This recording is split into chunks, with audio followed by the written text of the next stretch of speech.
My wife blocked me on a Thursday. Not during a fight. Not after I said something unforgivable. She blocked me while eating yogurt in our kitchen, scrolling through her phone with that particular expression women get when they're mentally already somewhere else. I know because I watched her do it. The little muscle in her jaw twitched, the one that always twitches when she's making a decision she knows is wrong but will justify later. I'm going to Portland, she said without looking up. Girls' trip. Melissa's been planning it for months. Melissa, the friend I'd met twice. Once at a cookout where she spent the entire time photographing her salad, and once at a birthday party where she cried about her ex-boyfriend for 45 minutes while everyone pretended to care. When? I asked. This weekend. It was Tuesday. Short notice, I said. It's been on the calendar. I pulled out my phone. Our shared calendar, the one she insisted we maintain for communication and partnership, showed nothing. I didn't mention this. I've learned that pointing out contradictions to Claire only makes her double down. She doesn't get defensive, she gets architectural about it. She'll build an entire scaffolding of half-truths and convenient memory lapses until you're the one apologizing for noticing. Sounds fun, I said instead. She glanced up, just for a second, long enough for me to see the relief, and under that, something else, something calculating. You're okay with it? Why wouldn't I be? You usually... She waved her hand vaguely. You know. I didn't know, but I nodded anyway. That was Tuesday. Wednesday, she packed. I work in operations management for a commercial development company. Basically, I make sure buildings don't collapse and contractors don't rob us blind. It's detail work. You notice things, patterns, inconsistencies. Claire packed 3 different outfits for evening, not casual dinner outfits, the kind with thought behind them. The black top she wore on our anniversary. The jeans that cost $200 because they fit differently. The shoes she complained about being uncomfortable but wore anyway because they made her legs look incredible. For a girls' trip to Portland in November. Weather's supposed to be bad, I said, leaning against the bedroom doorframe. We're not going to be outside much. Lots of indoor plans? Wine bars, that new art gallery, you know, girl stuff.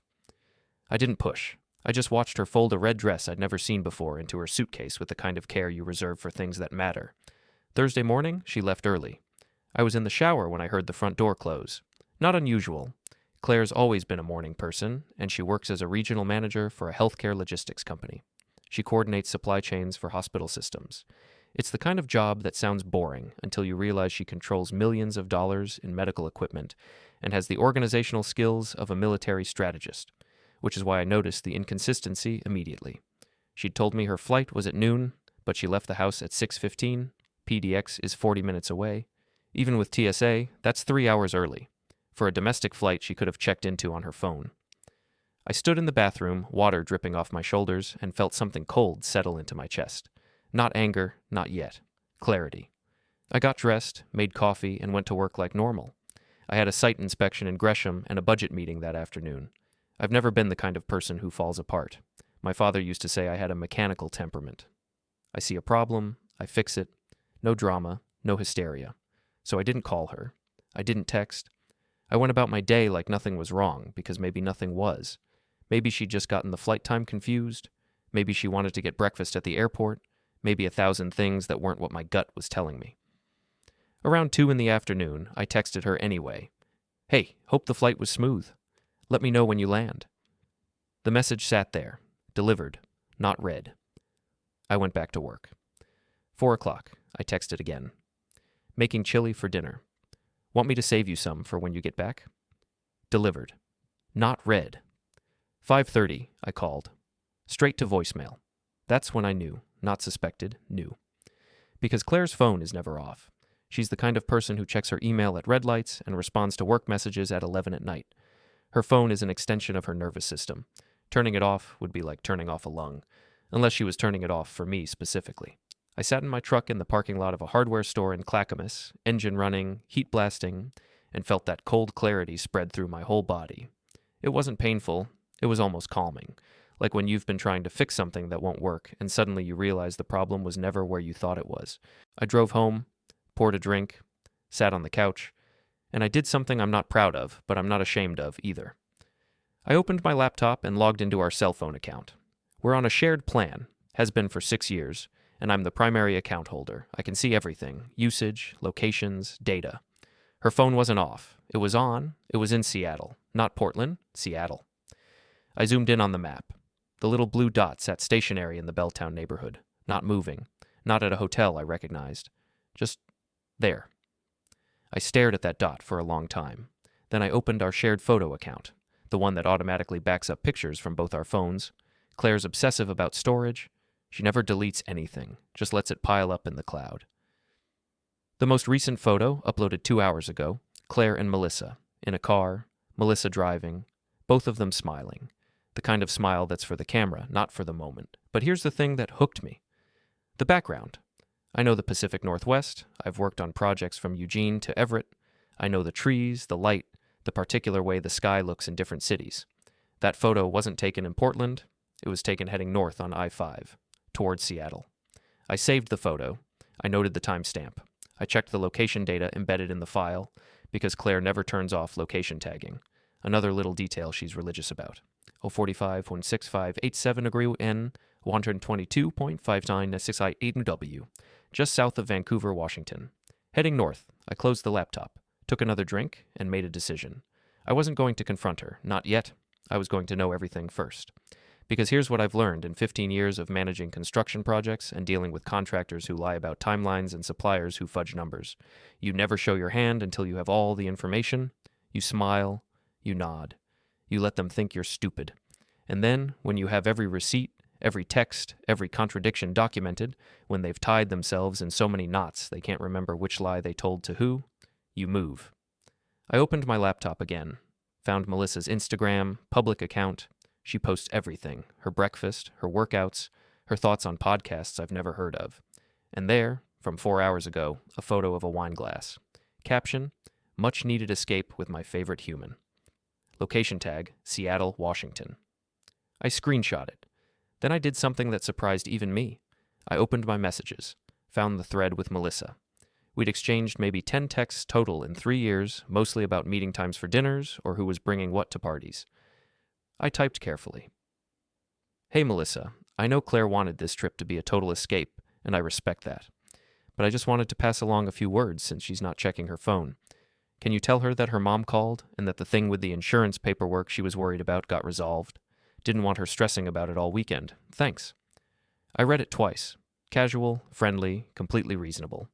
The kind of message a worried husband sends. The kind of message that would make anyone with a functioning conscience forward it along. I hit send, and then I waited. 1 minute, 2 minutes, 3. My phone started ringing. Claire, I let it ring. It stopped. Immediately started again. I let it ring again. By the time I picked up my phone to silence it, not answer, just silence, I had 87 missed calls. 87 in 20 minutes. I set the phone face down on the coffee table, poured another drink, and smiled. Because now I knew for certain. She wasn't in Portland, she wasn't on a girls' trip, and whatever was happening in Seattle, it was important enough that a single innocuous message from me, sent through a third party, could make her lose her mind. I didn't feel betrayed, I didn't feel hurt. I felt something much simpler, much colder. I felt like a man who'd just been handed all the leverage he needed, and I was going to use every bit of it. The phone buzzed again. A text this time. Call me right now. I turned the phone off. Walked to the kitchen, made myself a sandwich, and started planning. Friday morning, I went to work. Normal routine, coffee at 6, out the door by 6:30. I stopped at the same gas station I always stop at, the one near the I-205 junction where the owner knows my order without asking.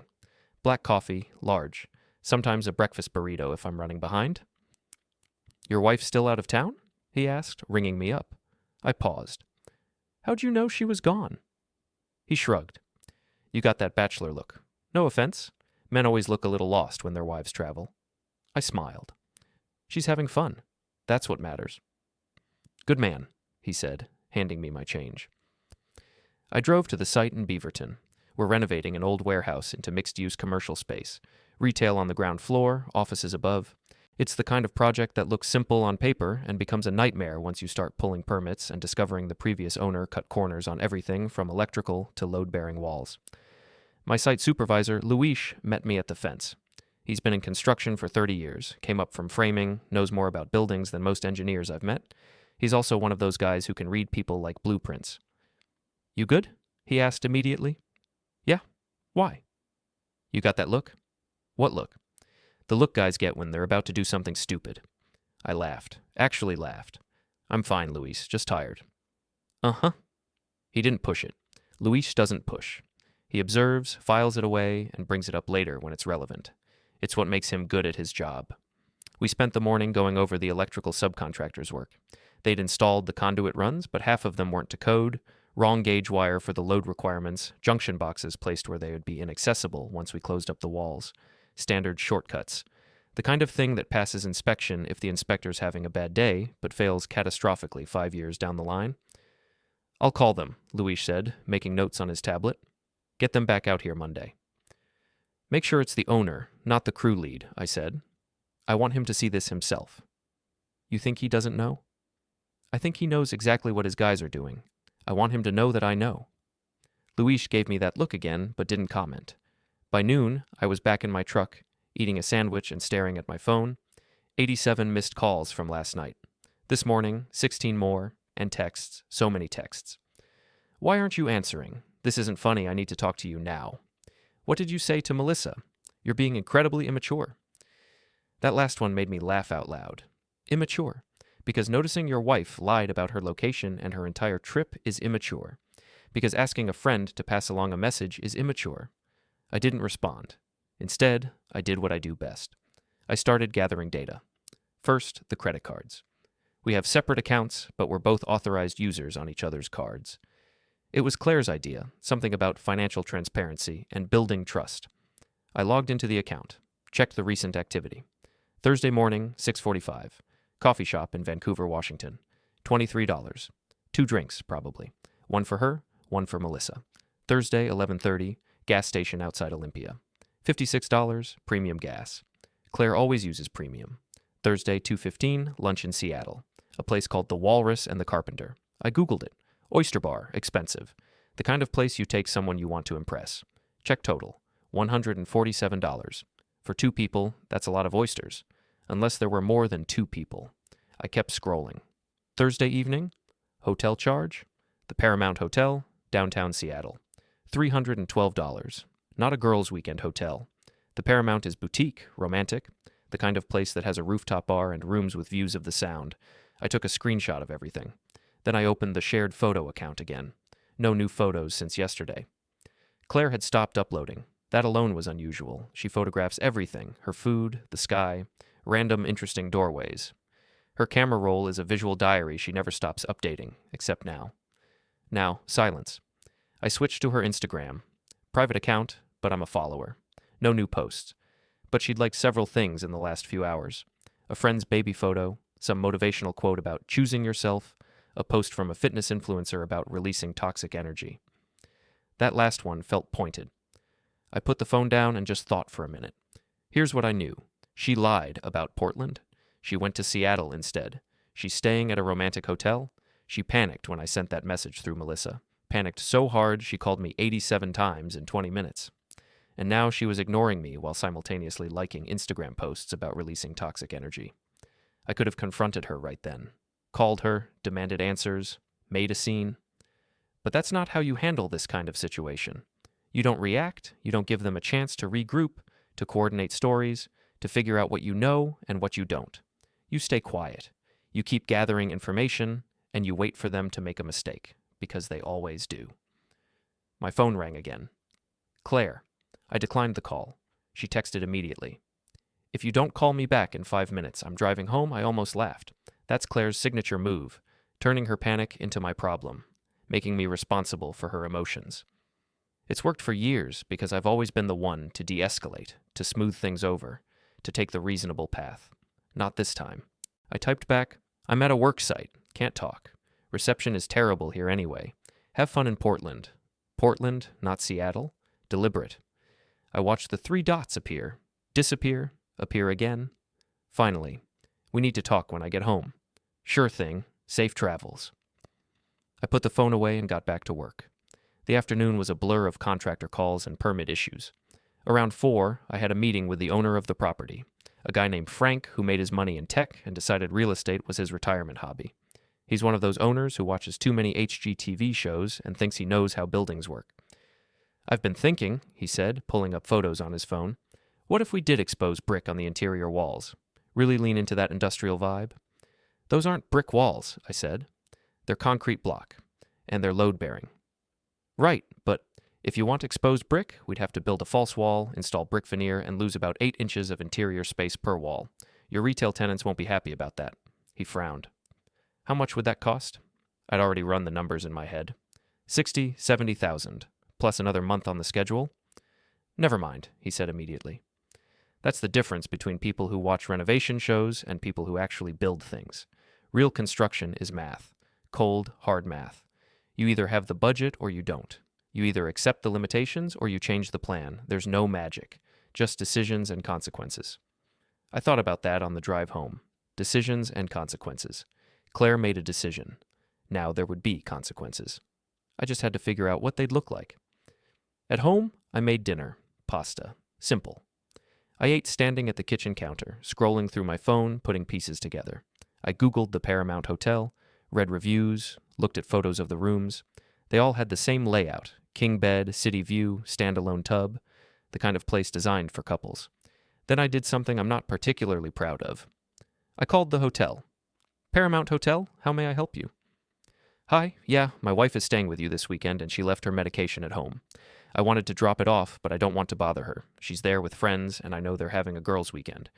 Could you just let me know what room she's in so I can leave it at the desk? I'd be happy to help. What's the name on the reservation? Claire Brennan. Typing sounds. A pause. I'm sorry, sir. I don't see a reservation under that name. My heart didn't even skip. Oh, it might be under her friend's name. Melissa. I trailed off like I'd forgotten the last name. Let me check our arrivals for Thursday. More typing. Could you spell the first name? Melissa. I have a Melissa Torres, checked in Thursday afternoon. Torres. I filed that away. That's her. Room number? I'm sorry, sir. I can't give out room numbers for security reasons. But if you'd like to leave the medication at the front desk... No, that's okay. I'll just text her. Thanks for your help. I hung up before she could say anything else. Melissa Torres. I opened Facebook, searched the name, filtered for the Portland area. Found her immediately. Same woman from Claire's photos, marketing coordinator at a dental practice. Lots of posts about brunch and wineries and her Pomeranian named Duchess. Nothing about a boyfriend, nothing about being in Seattle. But lots of photos with Claire, going back months. I scrolled through them slowly, looking for patterns. There, July, a photo at a waterfront restaurant. Claire and Melissa and 3 other women I didn't recognize. Caption, summer nights with my girls. August, another dinner. Different restaurant. Same group. September, a concert. Some indie band I'd never heard of. October, Halloween party. Claire dressed as a witch, Melissa as a cat. And then, in the background of the Halloween photo, partially cropped out but still visible, a man, tall, maybe 6'1", 6'2", dark hair, wearing a blazer over a black t-shirt, the kind of outfit guys wear when they want to look casual but put together. He wasn't facing the camera, just standing there, drink in hand, talking to someone out of frame. But Claire's body language, she was angled toward him. Not obviously. Not in a way anyone would notice unless they were looking for it. But I was looking, and I noticed. I zoomed in on the photo. Couldn't see his face clearly, but I could see his watch. Something expensive, silver, oversized. And his shoes, leather, polished. The kind of guy who cares about appearances.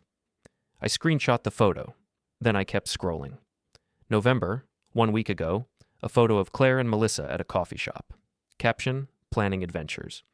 In the background, barely visible through the window. That same man, walking past, looking at his phone. Coincidence? Maybe. Probably not. I saved that photo too. Then I opened a document on my laptop and started making a timeline. Every charge on the credit card, every photo on social media, every inconsistency in Claire's story. I'm good at documentation. It's literally my job. I track timelines and budgets and hold contractors accountable when they try to slip deadlines or pad invoices. This was the same thing, just higher stakes. By midnight, I had a 14-page document, dates, locations, expenses, photos, screenshots of text messages that didn't add up, times she said she was one place but her phone said she was another. Patterns. Because that's the thing about lies. They have patterns. They have to, because people who lie aren't creative enough to build entirely new realities. They just reshape the truth in ways that suit them, and if you're patient, if you're careful, you can map those reshapes back to the original shape, and then you can see what they're hiding. I closed the laptop, poured a drink, and sat in the dark living room thinking. Claire would be home Sunday. I had a day and a half to decide what to do with everything I knew. Part of me, maybe the old me, the version that still believed in communication and trust and working through things, wanted to just ask her, lay it all out, give her a chance to explain. But the rest of me, the part that had been quietly watching and documenting and noticing, knew better. She'd made a choice. She'd chosen to lie, to sneak around, to block me and panic when I got too close. She didn't want a conversation. She wanted to get away with it, and I wasn't going to give her that. I was going to let her think she had. And then, when she was comfortable again, when she thought the danger had passed, that's when I'd move. Not with anger, not with drama, with precision. My phone buzzed. One new text from Claire. I love you. I'm sorry I overreacted. This trip has just been stressful. I'll explain everything when I'm home. Promise. I stared at that message for a long time. Then I typed back, no worries. Just want you to be happy. See you Sunday. I hit send, and I meant every word. I did want her to be happy, right up until the moment I destroyed everything. Sunday afternoon, Claire came home. I was in the garage when I heard her car pull into the driveway. I'd been organizing tools, something I do when I need my hands busy and my mind clear. There's a meditative quality to arranging wrenches by size, coiling extension cords properly, labeling bins, everything in its place, everything logical. I didn't rush out to greet her. I heard the front door open, her suitcase wheels on the hardwood floor, the sound of her dropping her keys in the bowl by the door, a sound I've heard 1,000 times. Babe, she called out. I waited a beat. In the garage, I called back. Footsteps. Then she appeared in the doorway, leaning against the frame with that particular pose she does. One hip cocked, arms crossed, head tilted just slightly. The stance of someone who's decided to be charming. Hey, she said, smiling. Hey, yourself? Good trip? It was exactly what I needed. She stepped into the garage, navigating around the workbench. She was wearing the same clothes she'd left in, jeans, sweater, sneakers. Her hair was pulled back in a ponytail, no makeup. She looked tired. Good. Portland treat you well? I asked, not looking up from the toolbox I was sorting through. It was great. We did so much walking. My feet are gone. Melissa seems like she'd be a good travel buddy. She is. We've been talking about doing this for months. Claire picked up a screwdriver from the workbench, examined it, put it back down. Nervous energy. I'm sorry I freaked out when you texted her. No worries. It's just, I really wanted this trip to be a break from everything. No phone, no work, just escape. I nodded, testing a level. Makes sense. And when Melissa said you'd reached out, I panicked. Like, what if something was wrong? What if there was an emergency and I wasn't there? Nothing wrong, I said. Just the insurance thing with your mom. Right. She called me later and told me. Thank you for handling that. I finally looked up, met her eyes. Of course. That's what partners do. Something flickered across her face. Relief, maybe, or guilt. Hard to tell. I missed you, she said. Missed you too. She stepped closer, wrapped her arms around me from behind while I was crouched by the toolbox, rested her chin on my shoulder. I know I've been distant lately. Work's been crazy. I just needed to reset. Did it work? I think so. She kissed my temple. I'm glad to be home. I straightened up, turned to face her. You smell like hotel soap. She laughed. Fancy hotel soap. The place Melissa booked was really nice. What was it called again? She pulled back slightly, thinking. God, what was it? The Heath Man. Yeah, the Heath Man Hotel. The Heath Man. Not the Paramount. The Heath Man is in Portland. The Paramount is in Seattle. She just lied directly to my face, calmly, easily, like it was nothing. I smiled. Sounds fancy. It was. Old school elegant, you know? We had drinks in the lobby bar and everything. She was building the story now, adding details, making it real. They had this incredible happy hour. Oysters for $1 each. Oysters. The Walrus and the Carpenter in Seattle is famous for oysters. The Heath Man in Portland is famous for steak. You hate oysters, I said. She blinked. What? You hate oysters. You tried them at our wedding and said they tasted like ocean snot. Oh, right. She laughed, but it sounded forced. Melissa loves them. I had the charcuterie board. Makes sense. I turned back to the tools, giving her an exit from the conversation. She took it. I'm going to unpack, she said. Then maybe we can order dinner? I'm exhausted. Thai food? Perfect. She left the garage.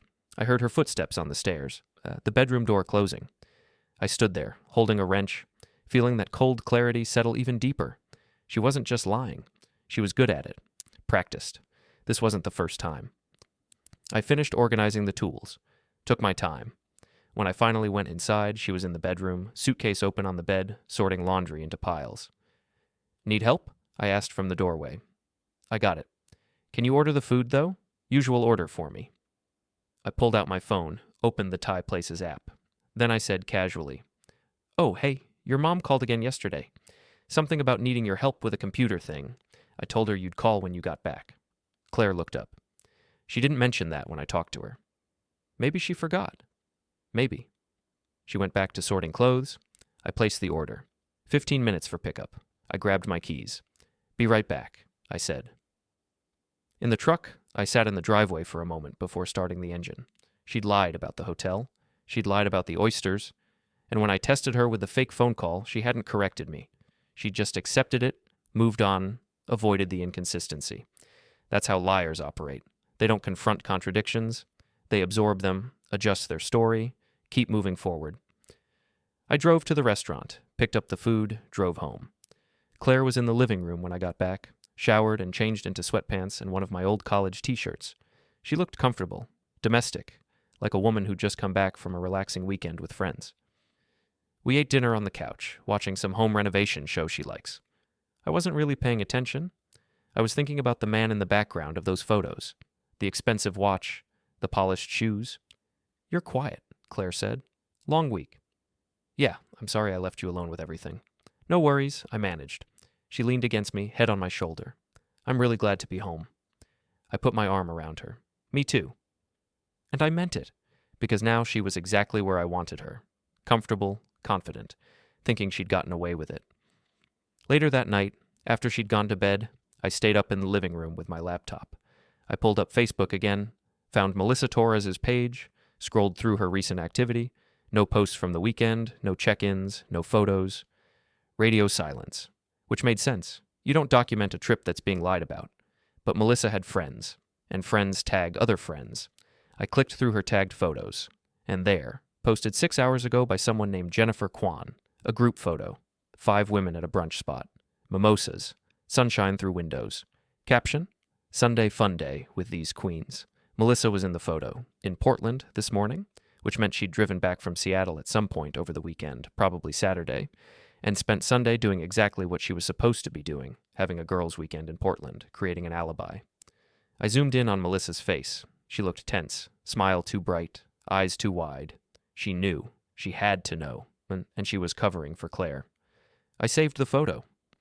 Then I opened a new browser tab and searched for something I'd been thinking about all day. The Paramount Hotel Seattle events, their website listed a rooftop bar that hosted live music on Friday nights.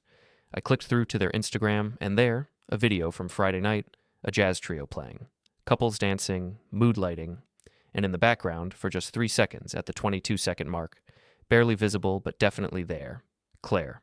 Red dress, the one I'd never seen before, talking to someone off camera, laughing. I took a screen recording of the video, saved it, added it to my document. 17 pages now, every lie, every contradiction, every piece of evidence. I wasn't angry. That's the strange part. I was calm, methodical. Because this wasn't about emotion anymore. It was about information. And I had plenty. I closed the laptop, went upstairs. Claire was asleep, curled on her side, breathing slowly. I stood in the doorway for a moment, just watching, thinking about all the little decisions that had led us here. All the times she'd chosen to lie instead of tell the truth. All the times she'd assumed I was too trusting, too comfortable, too oblivious to notice. She'd underestimated me. People always do. They see someone who's calm and assume he's weak. They see someone who doesn't react and assume he doesn't care. They forget that the most dangerous people aren't the ones who explode. They're the ones who wait, who watch, who plan. I got into bed carefully, trying not to wake her. She stirred slightly, rolled toward me, threw an arm across my chest. Love you, she mumbled, half asleep. Love you too, I said, and I let her believe it. Monday morning, I went to work early, 6 a.m. Site was empty except for the security guard, a retired cop named Jerome who supplements his pension by sitting in a heated trailer and watching cameras. He waved as I pulled through the gate. I parked near the main building and sat in my truck for a minute, drinking coffee from my thermos, thinking about next moves. Here's what I knew. Claire was having an affair. The other man was someone she'd been seeing for months, maybe longer. Melissa was providing cover, and Claire thought she'd gotten away with it. But knowing something and proving it are different things. And proof only matters if you plan to use it legally. Divorce court, custody battles, that kind of thing. I wasn't interested in that. I was interested in something simpler. Consequences. Not legal ones, social ones. Because here's the thing about affairs. They only work when they're secret. The moment they're exposed, everything collapses. Not because of morality, because of reputation. People care desperately about how they're perceived. Especially people like Claire, whose entire professional identity is built on being competent, trustworthy, organized. And especially the kind of man who dates someone else's wife, because that kind of man cares about image above everything. So I needed to find him. Really find him. Not just a blurry figure in the background of a photo. I needed his name, his job, his life, and then I needed to figure out where he was most vulnerable. I opened my laptop and got to work. First, I went back to that Halloween photo, zoomed in on the man in the background. The watch was visible enough that I could make out the brand, Omega Seamaster. Retail price, $6,000 to $8,000. Not crazy expensive, but not cheap either. The kind of watch a man wears to signal success without being obnoxious about it. Next, the shoes. I couldn't see them clearly in that photo, but I found another one. From the coffee shop. The one where he was walking past the window. His full body was visible for just a moment before he disappeared from frame. Alan Edmonds, classic brown wingtips, conservative, professional. I was building a profile, mid-30s to early 40s, successful enough to afford luxury accessories. Careful about his appearance. Probably works in business, finance, real estate, something that requires client-facing professionalism. But that wasn't enough. I needed a name. I thought about Melissa. She was the weak point. She'd cracked when I sent that message. She wasn't built for deception. She was built for Instagram posts and brunch photos and performative friendship. But I couldn't approach her directly. Too obvious. Claire would hear about it immediately, so I needed someone else. Someone Melissa talked to. I opened Facebook again. Looked at Melissa's friend list. 463 people. Most of them women in their 30s, probably from her yoga classes and book clubs and wine tasting groups. But there, tagged in multiple photos over the past year, a woman named Vanessa Park. She showed up everywhere. Brunches, parties, concerts. She and Melissa were clearly close. I clicked through to Vanessa's profile. Public. Thank God for people who don't understand privacy settings. Vanessa worked at a tech startup downtown, marketing operations. Her profile listed her as married and showed photos of her and her husband hiking, traveling, doing couple things. No obvious connection to Claire, but she knew Melissa, and people talk to their friends, especially when they are uncomfortable about something. I pulled up her workplace on LinkedIn, found her email address through the company directory. They list everyone's contact info publicly for transparency and collaboration. I opened a new email, thought carefully about how to phrase this. Then I typed, "Hi Vanessa, I hope this doesn't come across as strange, but I wanted to reach out to you directly. I'm a friend of Melissa Torres. We met at a few events through mutual connections. I'm currently planning a surprise birthday party for someone we both know, and Melissa mentioned you might be able to help with coordinating some of the details since you're so organized with events. Would you have 15 minutes this week for a quick call to discuss? I'd really appreciate your input. Best, David generic enough. Plausible enough. The kind of email that seems innocent and gets answered. I hit send. Then I closed the laptop and got to work. Luis showed up around 7. We spent the morning dealing with the electrical contractor who'd sent his crew back to fix the conduit runs but had done it wrong again. Different wrong, but still wrong. I'm starting to think they don't know what they're doing, Luis said, examining a junction box that was mounted backward. They know, I said. They just don't care. So what do? We document everything. Take photos, then we call the owner and tell him he's got 24 hours to get this right, or we're bringing in someone else and billing him for the delay. Luis grinned. You're in a mood today. Just tired of people cutting corners. Amen to that. We spent the afternoon on site. Around 3, I checked my email on my phone. Vanessa had replied, Hi David, of course. I'd be happy to help. I actually love planning parties. Does tomorrow at noon work for a call? Feel free to text me at phone number. Vanessa Perfect. I texted her immediately. Thanks so much. Noon tomorrow works great. I'll call you then. That evening, Claire worked late, or said she did. I didn't ask questions, didn't push, just heated up leftovers and ate dinner alone, scrolling through my research. I'd been thinking about the affair from a structural perspective. Affairs have logistics. They require time, space, coordination, which meant Claire and this guy had a pattern, a routine. I opened our shared calendar again, looked at the past 6 months. Every other Thursday, Claire had a client dinner or a regional meeting or a vendor presentation. Every other Thursday, like clockwork. I cross-referenced those dates with our credit card statements, and there, charges at hotels in Tacoma, Olympia, Bellingham, never the same hotel twice, never in Portland where someone might recognize her, always midweek when she could claim it was work-related, smart, careful, but not careful enough, because patterns are predictable, and predictable things can be exploited. I made a note in my document. Next Thursday, be ready. When Claire got home around 8, she looked exhausted. Rough day? I asked. The worst. She dropped her bag by the door, kicked off her heels. System migration issues. Spent 4 hours on calls with IT.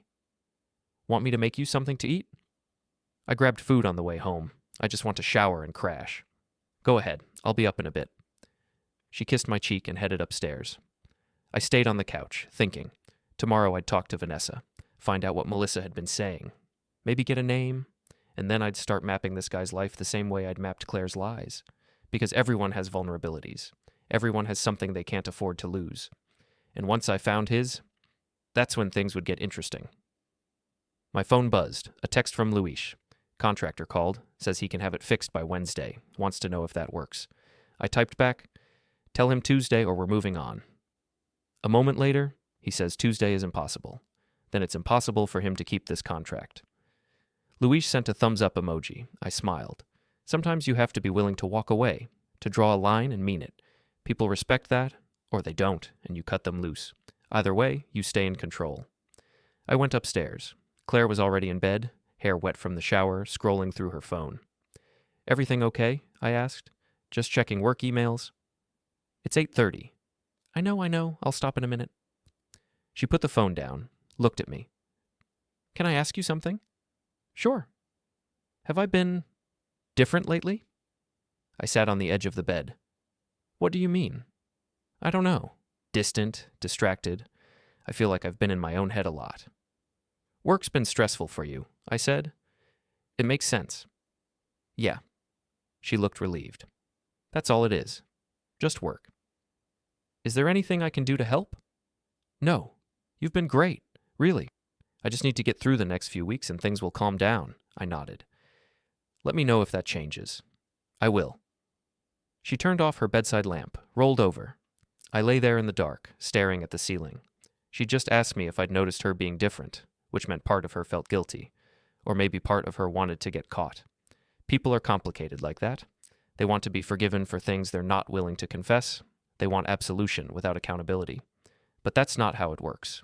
You don't get to destroy someone's trust and then ask them to ignore it. You don't get to lie for months and then expect comfort when you feel bad about it. Claire wanted reassurance. She wanted me to tell her everything was fine, and I had, because everything was fine. For now. But soon she'd learn what it feels like when the person you underestimated stops being patient. I closed my eyes and started planning the next move. Tuesday at noon, I called Vanessa from my truck, parked in an empty lot near a construction supply warehouse. Rain hammered the windshield, turning the world outside into blurred shapes and gray light. I'd picked this location deliberately, far enough from any job site that no one would interrupt, isolated enough that I could focus completely on the conversation ahead. She picked up on the second ring. Hi, David. Her voice was bright, enthusiastic, the voice of someone expecting a pleasant conversation about party planning.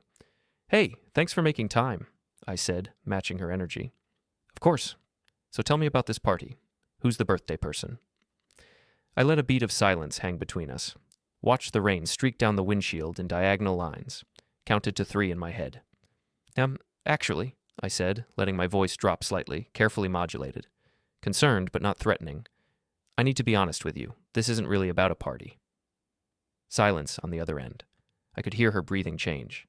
the shift from casual to cautious. I'm sorry for the deception, I continued, keeping my tone gentle, almost apologetic. But I didn't know how else to reach out. I'm concerned about Melissa, and I thought you might be able to help. Concerned how? Her tone had shifted. Wary now, guarded, the brightness completely gone. I think she's involved in something that's going to blow up badly, and I don't want her to get hurt.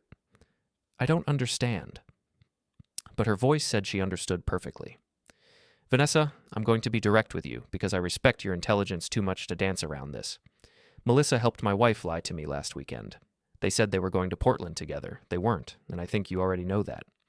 A sharp intake of breath. I really don't. Please, I interrupted softly. I'm not recording this. I'm not trying to trap you. I'm just trying to understand what's happening so I can make informed decisions about my marriage. I don't know what you're talking about. Vanessa, I'm not trying to get anyone in trouble. I'm trying to prevent something worse. Melissa helped cover for my wife last weekend. They said they were going to Portland. They weren't. Another pause. Longer this time. I really don't think I should be talking about this. You're right. You probably shouldn't. But here's the thing. This is going to come out eventually. And when it does, the people who knew about it and stayed quiet, they're going to be part of the fallout. That sounds like a threat. It's not. It's a prediction. I'm just trying to minimize the damage. I heard her breathing on the other end of the line, thinking. What do you want from me? She finally asked. Just a name. The guy my wife is seeing. That's all. Melissa told you. I know she did. Because that's what people do. They tell their closest friends. They need someone to talk to, someone who makes them feel less guilty about being complicit. But silence. I'm not angry at Melissa, I said. She's just being loyal to her friend. I get that. But this guy, whoever he is, he's the one making this worse. And I need to know who he is. Why? Because I want to have a conversation with him, man to man. She stopped, started again. That's not a good idea. Maybe not. But it's happening either way. You can help me do it cleanly, or I can find out on my own, and it gets messier. Your choice. She exhaled slowly. His name is Ryan. Ryan Kowalski. He's a sales director at a commercial real estate firm downtown. Ryan Kowalski. I wrote it down. How long? I asked. I don't know. Melissa mentioned it a few months ago. She was uncomfortable about it. But Claire's her friend, and she didn't know what to do. Where does he live? I don't know that. David, please, don't do anything you'll regret. I won't, I said. Thank you for being honest. I hung up before she could say anything else. Ryan Kowalski. Commercial real estate. I opened LinkedIn on my phone, found him immediately. Mid-30s, square jaw, perfect teeth in his profile photo, the kind of smile that's been practiced in a mirror. His bio listed him as Senior Sales Director at Cascade Commercial Properties, one of the bigger firms in the city. I clicked through his profile. University of Washington, business degree, 10 years in commercial real estate, awards for top producer 3 years running. His profile photo showed him at some black tie event, arm around a blonde woman in a blue dress. Caption, another great night supporting local charities with my amazing wife, Jessica. Wife. Of course he had a wife. Guys like this always do. I kept digging. Found his Facebook, semi-private, but his profile photo was public. Same photo as LinkedIn. Found his company website. His photo was on the Our Team page, along with his direct office line and email. Found his Instagram, public account. Lots of photos of him at job sites, shaking hands with clients, standing in front of buildings with sold signs. And there, 3 weeks ago, a photo of him at a restaurant, The Walrus and the Carpenter in Seattle. Caption, celebrating another successful close. Always grateful for great partners and better oysters. I zoomed in on the photo. In the background, blurred but recognizable, Claire, sitting at a different table, looking at her phone. Timestamp, Thursday evening, 2 weeks before the Seattle trip. I screenshot it, added it to my file. 23 pages now. I had everything I needed. Name, face, job, wife, patterns. Now I just needed to decide how to use it. I thought about it all afternoon while I worked. Luis asked me twice if I was okay, and twice I told him I was fine. Around 4, I made a decision. I wasn't going to wait. Waiting gave them time to coordinate, to figure out what I knew, to build defenses. No, I was going to act now, while they were still comfortable. I looked up Cascade Commercial Properties. Their office was downtown, 8th floor of a glass tower near Pioneer Square. Public space, lots of witnesses. Perfect. I drove downtown after work, taking surface streets instead of the highway, giving myself time to think, to prepare. The city was transitioning into evening mode, office workers streaming out of buildings, heading for happy hours and max trains and parking garages. I watched them as I drove, all these people living their uncomplicated lives, going home to partners who hadn't betrayed them, relationships built on actual trust. I parked in a garage 2 blocks away from Ryan's building, paid for 2 hours even though I'd only need 20 minutes, walked slowly through the cooling evening air, hands in my pockets, looking like just another professional heading somewhere ordinary. The building was all glass and steel, one of those modern towers that went up during the tech boom. Sleek, expensive, the kind of place that charged premium rents and bragged about LEED certification. I went through security, signed in as visiting a law firm on the 12th floor because security guards never actually verify these things. They glance at the screen, nod, wave you through. The security theater of corporate America. Took the elevator to 8, watched the numbers climb, felt my pulse steady and slow. This wasn't anger I was feeling. It was something colder, more focused. Cascade Commercial Properties had a glass door with their logo etched into it, a stylized skyline that probably cost $15,000 to design. Inside, I could see a modern office, open floor plan, lots of natural light, young professionals at standing desks, the subtle hum of low conversations and keyboard clicks. The receptionist looked up as I entered, early 20s, probably her first job out of college, wearing a blazer that looked slightly too formal for the office's casual professional aesthetic. "Good afternoon," she said, smile professionally pleasant. "Can I help you?" "I'm here to see Ryan Kowalski. No appointment, but I'll only need a minute of his time." Her fingers moved to her computer mouse, hovering. "And your name?" "David Brennan." She picked up the phone, pressed a button, spoke quietly, too quietly for me to hear the exact words, hung up. "He'll be right out. You can have a seat if you'd like." "I'll stand, thank you." I stood in the lobby, hands in my pockets, looking calm, taking in the office layout. Conference room to the left, glass walls, currently empty, break room in back, rows of desks, maybe 30 people total, though only half were still here this late. A minute later, Ryan emerged from deeper in the office. He was taller in person than I'd expected from the photos, 6'2", maybe. Athletic build, not gym muscular, but the kind of fitness that comes from regular tennis or running. Well-dressed, charcoal gray pants that looked tailored, crisp white button-down shirt with the sleeves rolled up exactly 2 turns, no tie, brown leather belt, brown leather shoes, the kind that cost $400 and need regular maintenance. His hair was styled with just enough product to look deliberate but not overdone. Wedding ring on his left hand, simple gold band, probably matched his wife's. He smiled as he approached. That practiced professional smile that real estate people perfect early in their careers. Extended his hand. "Ryan Kowalski, what can I do for you, David?" His handshake was firm, confident. The grip of a man who closes deals and wins negotiations. I matched it exactly. Neither too weak nor aggressively strong. "Is there somewhere we can talk privately?" I asked, keeping my voice pleasant, conversational. His smile faltered for just a fraction of a second, barely noticeable unless you were watching for it. "Is this regarding a property?" "Not exactly." He studied me for a moment, running calculations I could almost see happening behind his eyes, trying to place me, trying to figure out what this was about. Then he nodded, the smile returning, but slightly tighter now. "Conference room's open. Follow me." We walked through the office. I could feel people glancing up from their desks, curious but not alarmed. Just another client meeting, nothing unusual. The conference room had a long table, 8 chairs, a whiteboard on one wall covered in notes about quarterly projections, floor-to-ceiling windows overlooking the street below where pedestrians moved like ants. He closed the door behind us. The glass walls made the room feel exposed but sound isolated. Everyone could see in, but no one could hear us. "So," he said, remaining standing, hands clasped in front of him, body language that tried to project openness while maintaining control of the space. "What can I help you with?" I didn't sit down either. Stayed standing, equal footing. "My wife is Claire Brennan," I said, voice level, matter of fact. I watched his face closely. There, the muscles around his eyes tightened, his jaw clenched almost imperceptibly. His weight shifted backward, just an inch, just enough. "I think you know her pretty well," I continued. He recovered quickly. I had to give him credit for that. The smile returned, smaller now, more calculated. A casual shrug. I'm not sure what you're talking about. The Paramount Hotel, 2 weeks ago, Thursday evening. You and Claire had dinner at the Walrus and the Carpenter. Oysters, wine. Then you went back to the hotel together. Room 847.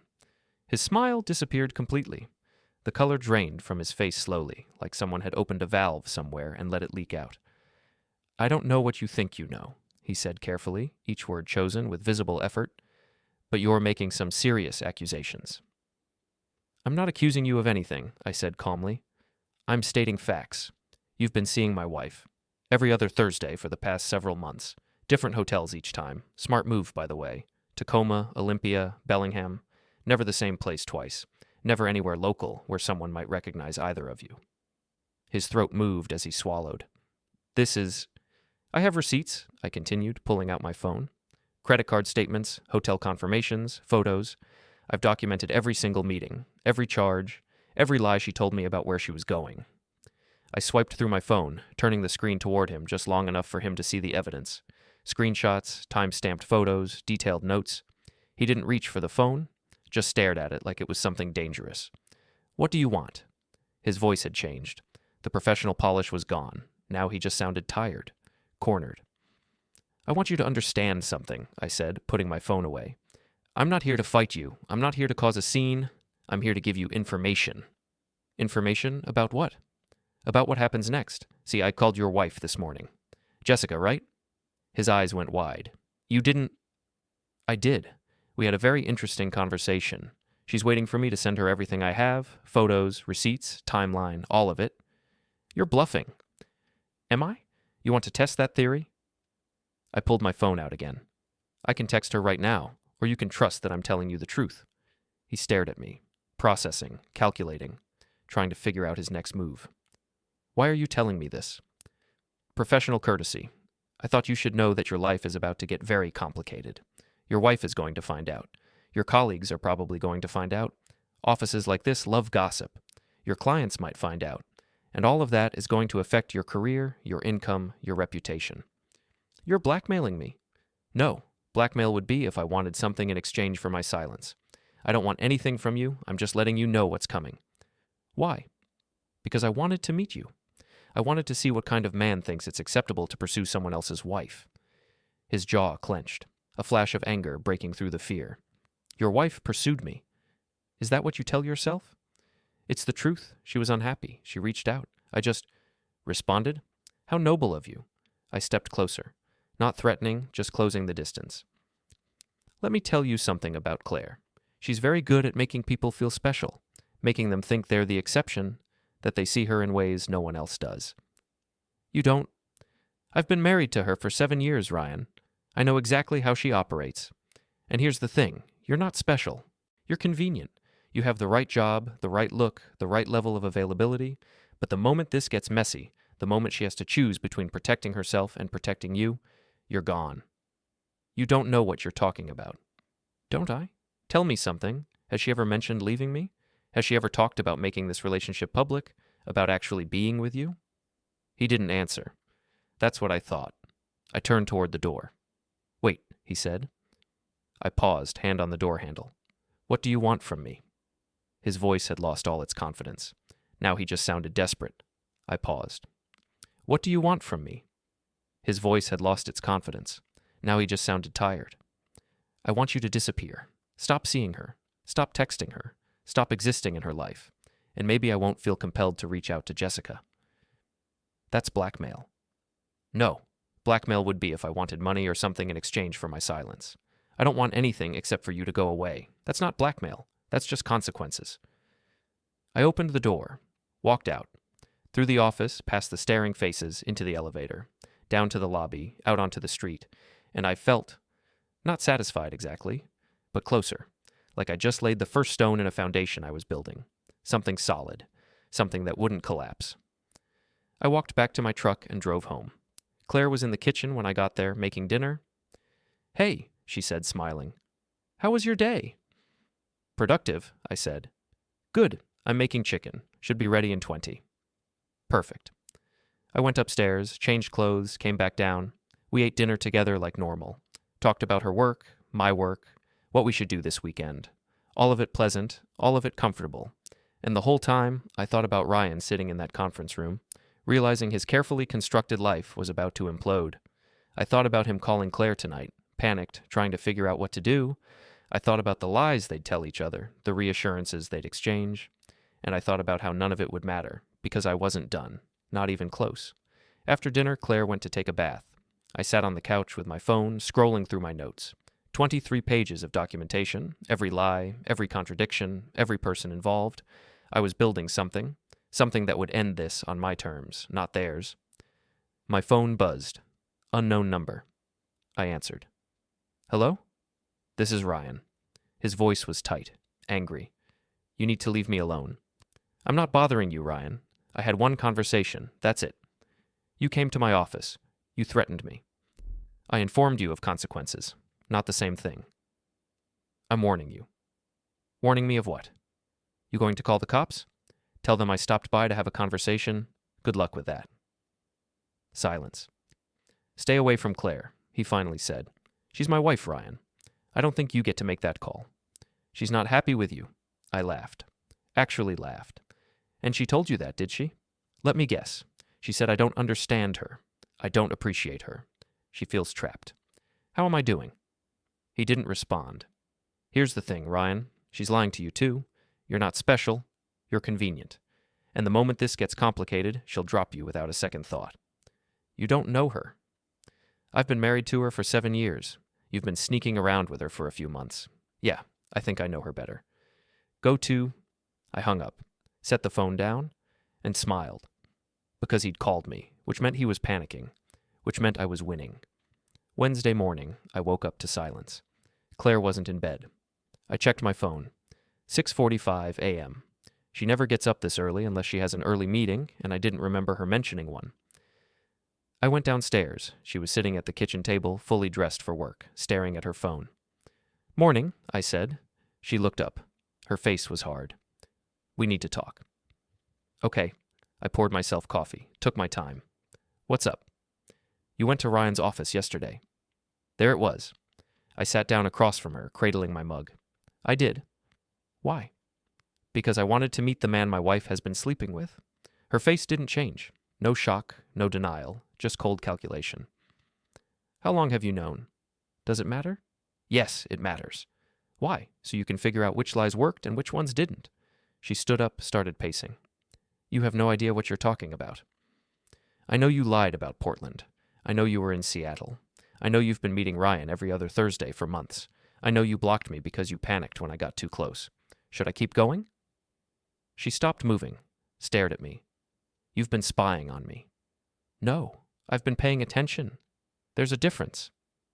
She searched for the word. This is insane. You can't just show up at someone's workplace and what? Have a conversation? I didn't threaten him, Claire. I just let him know I knew. You had no right. I had every right. He's been having an affair with my wife. That gives me all the rights I need. She grabbed her coat from the back of the chair. I'm not doing this right now.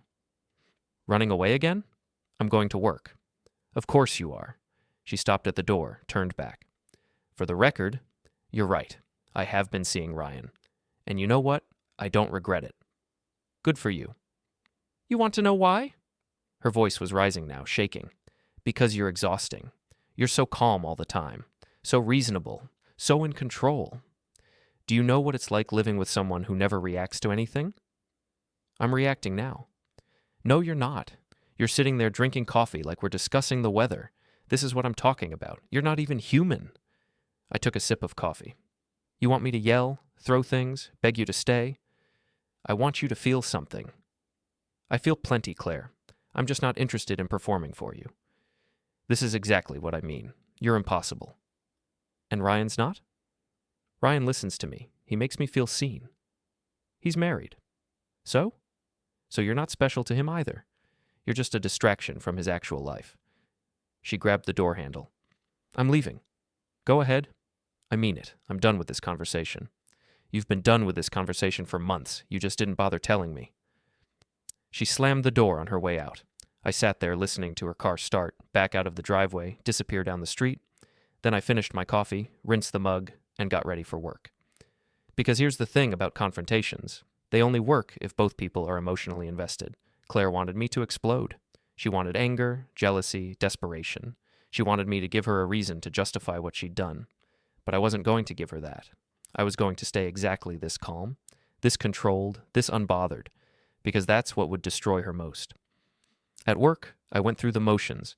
Luis noticed immediately. "What happened?" he asked. "Claire and I had a fight." "Bad?" She admitted to the affair. He whistled low. "Man, I'm sorry." "Don't be. You okay?" "I'm fine." He studied me. "You don't look fine." "I look exactly how I need to look." He didn't push it.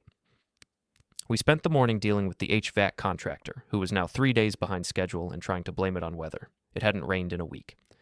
"Just tell him he's got until Friday or we're terminating the contract," I told Luis. "He's going to lose his mind." "Good. Maybe he'll actually get the work done." Around noon, my phone rang. "Melissa Torres." I answered. "Hello? What did you do?" Her voice was panicked. "I'm not sure what you mean." "Ryan called Claire last night. Said you went to his office, confronted him." "I had a conversation with him, that's all." You can't do that." "Why not?" "Because it's insane." "Is it? He's been sleeping with my wife. I wanted to meet him. Seems pretty reasonable to me." "You don't understand what you're doing." "I understand perfectly." "Claire is going to..." "Going to what? Leave me? She's already doing that. What else can she take away?" Melissa went quiet. "Here's the thing, Melissa," I continued. "You helped her lie. You provided cover. You let me think she was with you when she was with him, so you don't get to call me and act like I'm the problem here." "I was just being a good friend." "No, you were being a coward. There's a difference. She's my best friend, and that makes lying okay? You don't understand." "You're right. I don't, and I don't care. This doesn't involve you anymore. Stay out of it." I hung up, set the phone down. Luis was staring at me. "You're terrifying when you're calm," he said. "Good." That afternoon, I got a text from an unknown number. "This is Jessica Kowalski. I need to speak with you, Ryan's wife." I called her immediately. She answered on the first ring. "Is it true?" "Is what true?" "Don't play games with me. Ryan said you came to his office, said you accused him of having an affair with your wife." "I didn't accuse him. I confirmed it." Silence. "How long?" she finally asked. Her voice was shaking. "I don't know exactly. A few months, at least."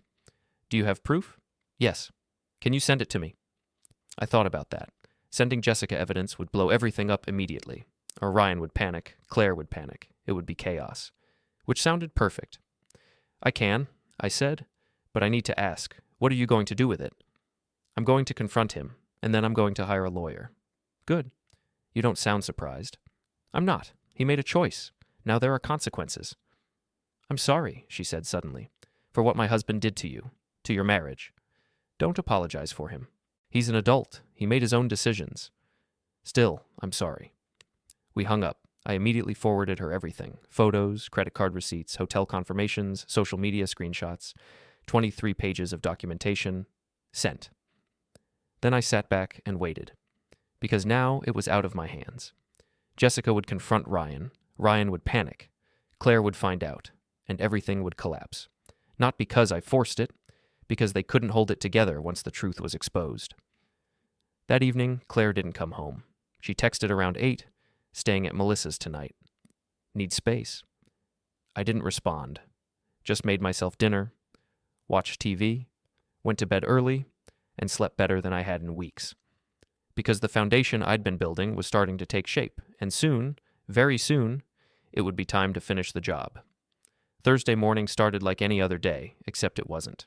I'd been awake since 4 a.m., lying in bed, listening to the house settle around me. Claire still hadn't come home. She was still at Melissa's, or so she claimed. I hadn't tried to contact her, hadn't asked when she was coming back, hadn't done any of the things a worried husband would do, because I wasn't worried. I was waiting for the next domino to fall. I got up at 5, made coffee, sat at the kitchen table with my laptop, opened my email. Nothing from Jessica Kowalski yet, but it was early. She'd received all my documentation yesterday afternoon. 23 pages of evidence, photos, receipts, timeline, everything she needed to know that her husband had been lying to her for months. I imagined her reading through it last night, the progression from confusion to denial to anger to that cold certainty that comes when all the pieces finally fit together. I wondered if Ryan had come home yet, if he'd tried to explain, if he'd attempted the same tactics Claire had used on me, gaslighting, deflection, turning his panic into her problem. Probably. Men like Ryan always do. By 6:30, I was at the job site in Beaverton, early enough that I was the first one there besides Jerome, who waved from his security trailer as I pulled through the gate. The site was quiet. Peaceful even. Just the ambient sounds of the city waking up, distant traffic, birds, the low hum of industrial equipment from the warehouse next door. I walked through the building, checking progress from yesterday. The HVAC contractor had actually shown up and completed most of their work. Shocked me, honestly. Luis had scared them into compliance with the termination threat. The electrical subcontractor had also returned, fixing their previous mistakes. Junction boxes properly installed, conduit runs to code, wire gauge appropriate for the load requirements. Good.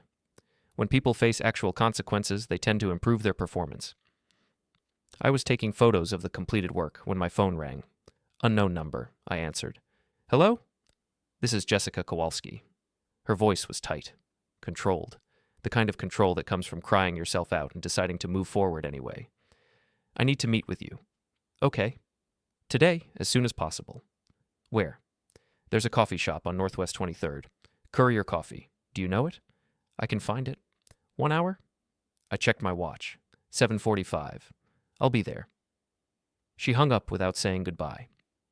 I drove downtown, found parking a block away, walked to the coffee shop, one of those Portland places that takes coffee too seriously, with hand-poured single origins and baristas who look like they're performing surgery.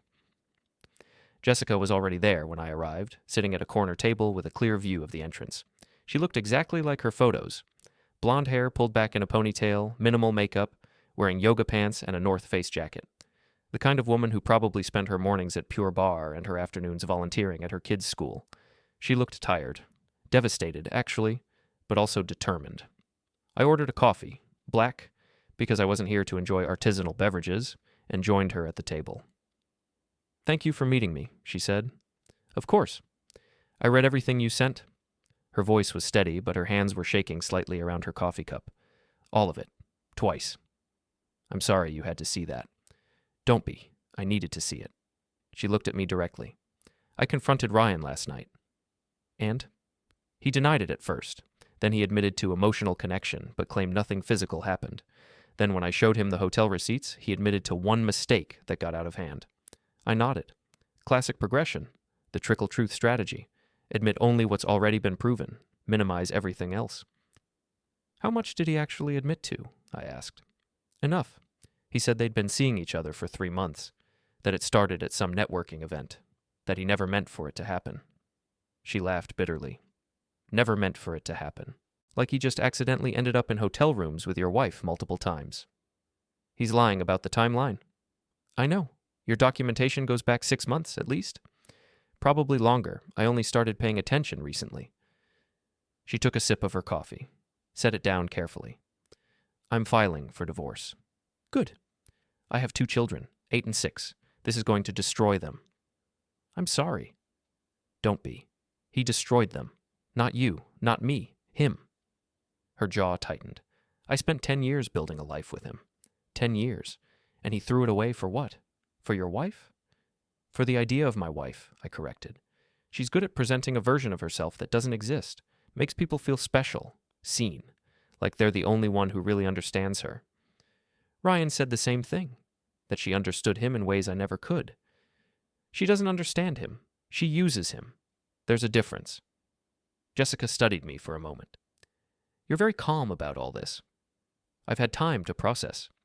How long have you known? For certain? About a week? Suspected? Longer? And you didn't confront her immediately? No, I gathered information first, made sure I understood exactly what was happening before I acted. She searched for the word. That's incredibly disciplined. I work in construction management. You don't react to problems. You document them, analyze them, and then fix them methodically. Is that what this is to you? A problem to fix? I thought about that. No. This is a situation that requires appropriate response. I'm just making sure the response is proportional and effective. You sound like you're planning something. I am. What? I'm going to make sure everyone knows what they did, not just you and me. Everyone who matters to them professionally and socially. Her eyes widened slightly. That's necessary. They made choices. They get to live with the consequences of those choices. Ryan will lose clients. His reputation in the industry should be destroyed. Yes, he pursued a married woman, lied to his wife, and demonstrated that he can't be trusted. Why would anyone want to do business with someone like that? She was quiet for a long moment. You're not like other men I've met, she finally said. How so? Most men would be falling apart right now, angry, vengeful in an emotional way. You're vengeful in a calculated way. Is that a compliment? I'm not sure, but I respect it. She pulled out her phone. I forwarded everything you sent me to my lawyer. He says it's more than enough for the divorce, and for making sure Ryan doesn't get favorable terms in the settlement. Good. I also forwarded it to Ryan's boss. That surprised me. You did? This morning, with a detailed email explaining that my husband had been using company time and company resources to conduct an affair, that he'd been lying to clients about his availability, that his judgment was compromised. What did his boss say? Nothing yet, but Ryan's phone has been ringing constantly. He's in damage control mode. She smiled without humor. It's satisfying, watching him panic. I understood that completely. There's something else, she said. I found text messages on his phone, between him and your wife. Recently? From last night, after you visited his office, after I confronted him. What did they say? She pulled up screenshots on her phone, turned it toward me, Ryan. Her husband knows. He came to my office. He has evidence. Claire. What kind of evidence? Ryan. Everything. Photos, receipts. He knows about Seattle, about all of it. Claire. This is your fault. You said you were being careful. Ryan. My fault? You're the one who blocked your husband and had your friend cover for you. Claire. I need to think. Don't contact me for a few days. Ryan. Don't contact you? Are you serious right now? Claire. I'm serious. I need space to figure this out. Ryan. Figure what out? We're in this together. Claire. No. You're in this. I have a marriage I might be able to save. You just have a mess. That last message was from 11 p.m. last night. I read through them twice, felt that cold clarity settle even deeper. She's already distancing herself from him, I said. I noticed that too. The moment things got difficult, she's abandoning him. That's what she does. She finds someone new, uses them until they're no longer convenient, then moves on. How did you not see this before? I saw it. I just thought I was different, special, that she wouldn't do to me what she'd done to her previous boyfriends. I looked at Jessica. I was wrong. What are you going to do now? I'm going to finish what I started. Which is?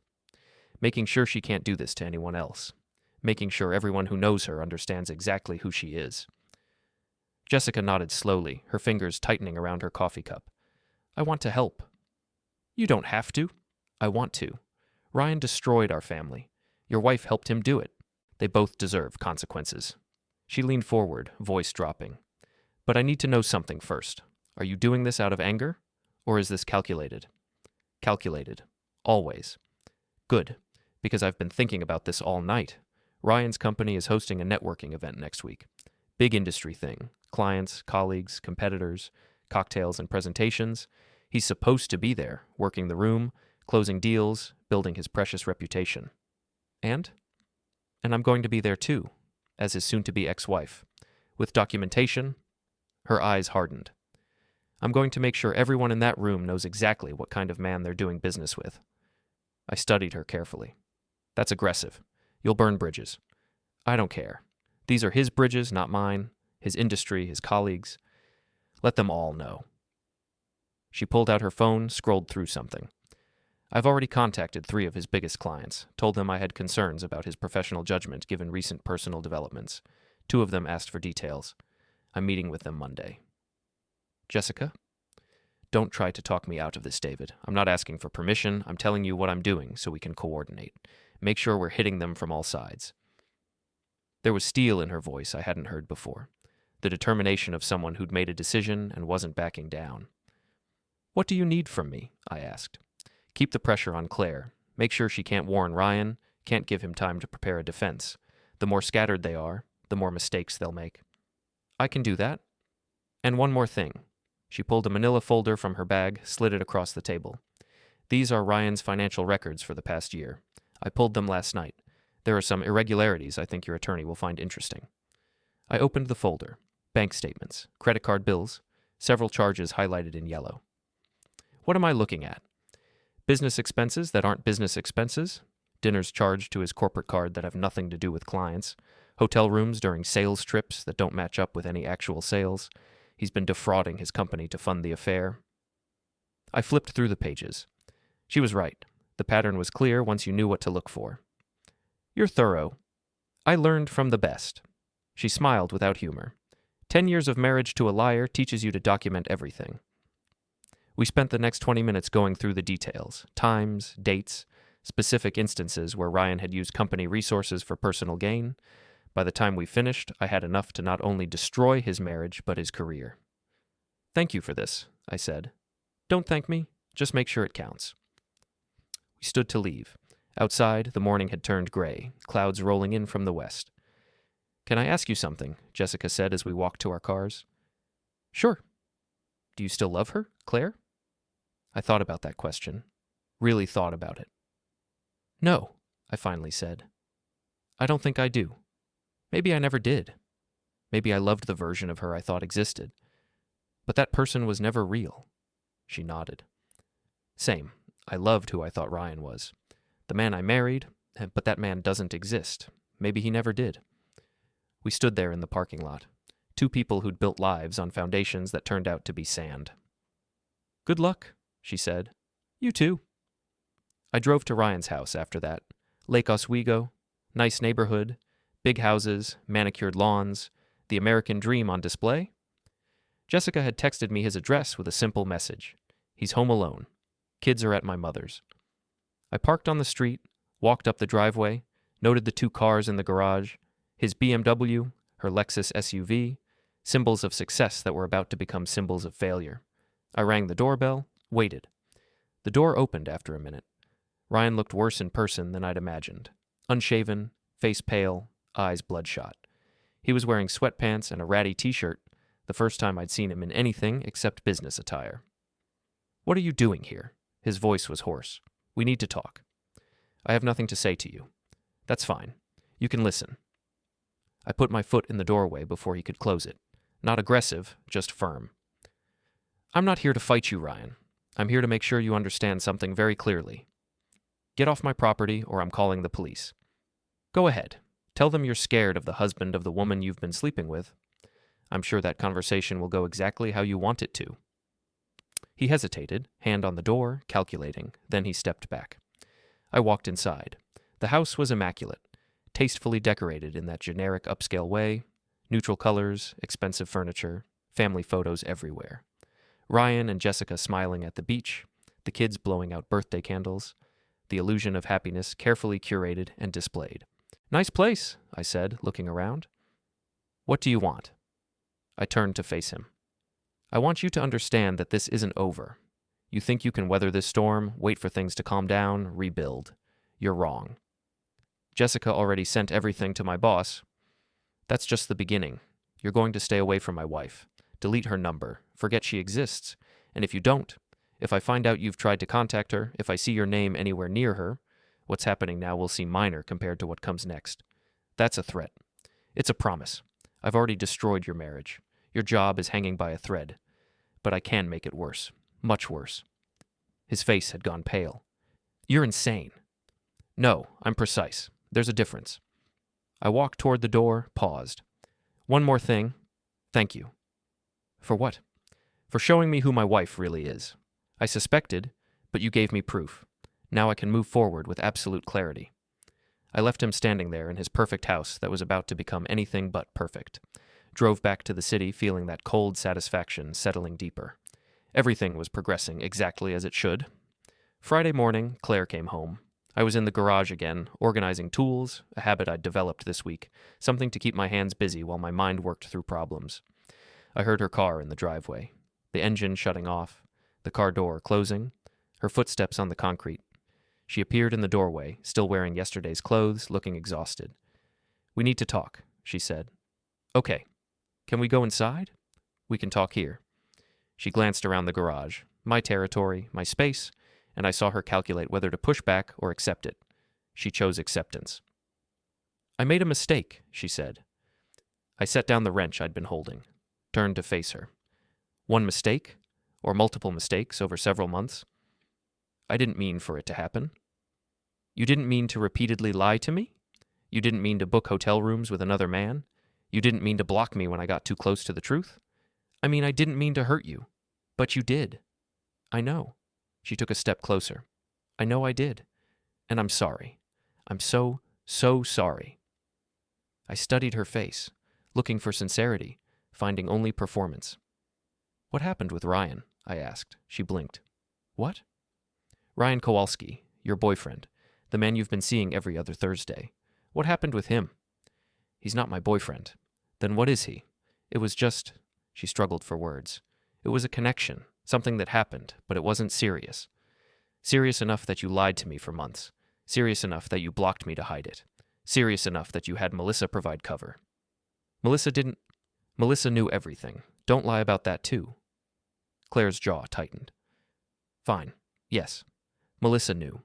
But I asked her to keep it quiet because I was trying to figure out what I wanted. And what do you want? I want to fix this. I want to fix us. Why? Because I love you. Because we've built a life together. Because I made a mistake and I want to make it right. Or because Ryan's wife found out and now he's losing everything, so you're cutting your losses and coming back to the safe option.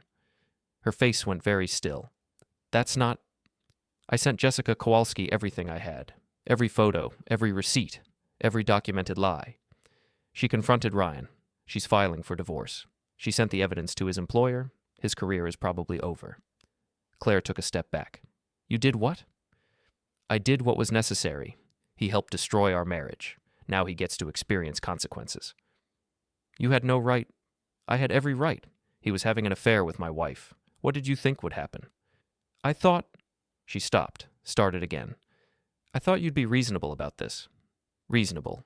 You want me to be reasonable about you lying to me for months, sneaking around behind my back, and only coming clean when you got caught. I didn't get caught.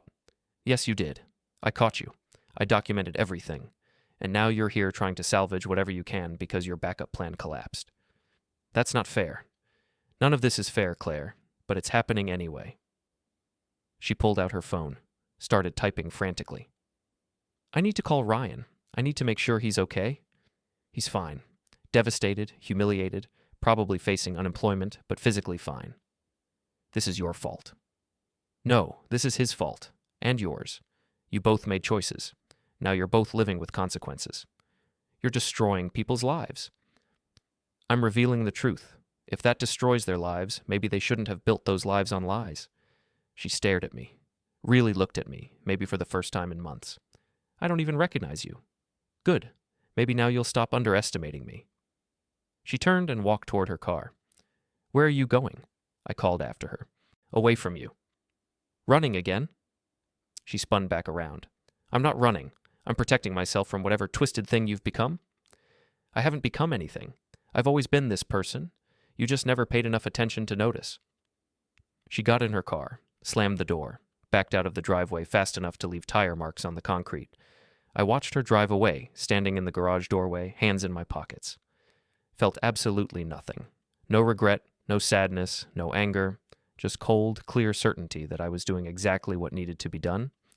The garage was quiet after she left, just the sound of wind moving through the eaves, the distant hum of traffic. I stood there for a few more minutes, thinking about the conversation, analyzing it, looking for mistakes I might have made, weaknesses she might exploit later. Found none. Every word had been deliberate, every response calculated. I'd given her no ammunition, no angle to attack from. She'd tried manipulation, failed. She'd tried guilt, failed. She'd tried anger, failed. Because I was operating from a position of complete clarity.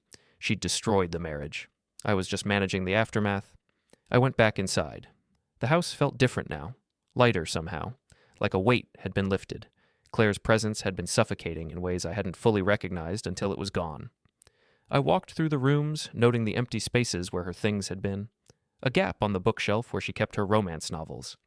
The bathroom counter missing her elaborate skincare routine.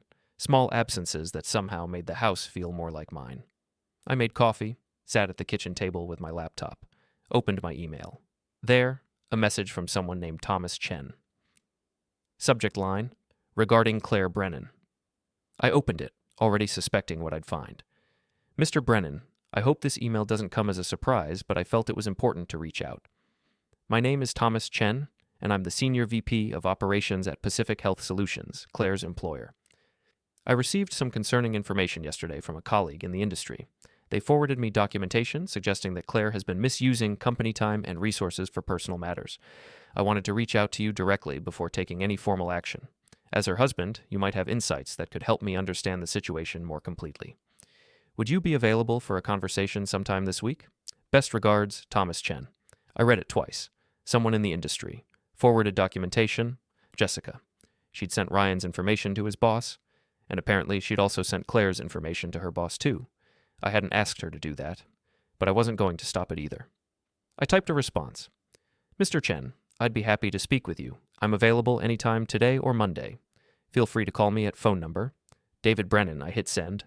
Then I sat back, coffee in hand, thinking about how quickly things were escalating. Jessica was more aggressive than I'd anticipated, more ruthless. She wasn't just going after Ryan, she was going after everyone involved, Claire included. Part of me wondered if I should feel guilty about that, about the fact that my actions had set this chain reaction in motion. I didn't. Claire had made her choices. Now she was experiencing the natural consequences of those choices. The fact that those consequences were coming from multiple directions simultaneously wasn't my problem. It was hers. My phone rang 15 minutes later.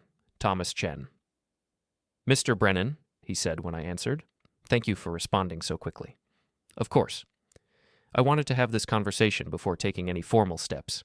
The documentation I received is concerning, but I wanted to hear your perspective first. What exactly did you receive? Evidence that Claire has been conducting a personal relationship during work hours, that she's used company time for personal meetings, that she's misrepresented business trips as work-related when they weren't. That's all accurate. Silence on the other end. Then, you're confirming this? I am. Claire has been having an affair with a man named Ryan Kowalski for approximately 6 months. She's used work as cover for their meetings. She's falsified expense reports. She's lied to both me and her employer about her activities. I see. He paused. Mr. Brennan, I need to ask, are you pursuing this because you want revenge on your wife, or because you believe there are legitimate professional concerns? Both. I want Claire to face consequences for what she did, but I also think her employer deserves to know that she's been lying professionally. That she's willing to misrepresent facts to achieve personal goals, that's a character issue that probably extends beyond her personal life. That's what concerns me as well, Thomas said. Claire is a good employee in many ways. She's met her targets, maintained client relationships. But if she's willing to lie to her husband, to the person closest to her, what else might she be willing to lie about? Exactly. I'm going to need to have a conversation with her, probably today. I wanted to give you advance notice in case this affects your personal situation. I appreciate that, but Claire and I are getting divorced. Whatever happens professionally is separate from that. Understood. Thank you for your honesty, David. Of course. We hung up. I sat there, phone in hand, thinking about what I'd just done. I'd confirmed everything, given Thomas Chen the ammunition he needed to take action against Claire professionally. Some people might call that vindictive. I called it proportional response. Claire had destroyed our marriage. Now she was losing her job. Ryan had destroyed his marriage. Now he was losing his career. Consequences matching actions. Balance restored. I spent the rest of the day working around the house, fixing things, organizing, preparing for whatever came next. By evening, my phone was quiet. No calls from Claire, no texts, no desperate attempts to negotiate or manipulate, just silence, which told me she was either regrouping or had given up entirely. Either way, I was ready. I typed a response. Mr. Chen, I'd be happy to speak with you. I'm available anytime today or Monday. Feel free to call me at phone number. David Brennan, I hit send. Then I leaned back in my chair and thought about what Jessica had done. She'd gone after Ryan professionally. Expected, understandable. But she'd also gone after Claire. That was interesting. That suggested Jessica wasn't just angry at her husband. She was angry at everyone involved. My phone rang 20 minutes later. Thomas Chen. Mr. Brennan, thank you for getting back to me so quickly. Of course, call me David. David, I appreciate your willingness to talk. This is a delicate situation. I understand. I received documentation yesterday suggesting that Claire has been conducting a personal relationship during work hours, that she's been using company time to coordinate meetings, that she's misrepresented her location during business trips. That's accurate. Silence on the other end. Then, you're confirming this? I'm confirming that my wife has been having an affair with a man named Ryan Kowalski for approximately 6 months, that she's used work trips as cover, that she's lied to me repeatedly about her whereabouts. I see. I have documentation if you need it. Credit card statements showing personal charges during business trips, timeline analysis, photos. That won't be necessary. The documentation I received was quite thorough. Jessica Kowalski did good work. You know Mrs. Kowalski? We've met. Our spouses were having an affair. It seemed appropriate to coordinate. He cleared his throat. Uncomfortable. I need to ask you something, and please understand this isn't meant to be insensitive. Go ahead. Are you pursuing this because you want revenge on your wife, or because you believe there are legitimate professional concerns? I thought about how to answer that. Both, I finally said.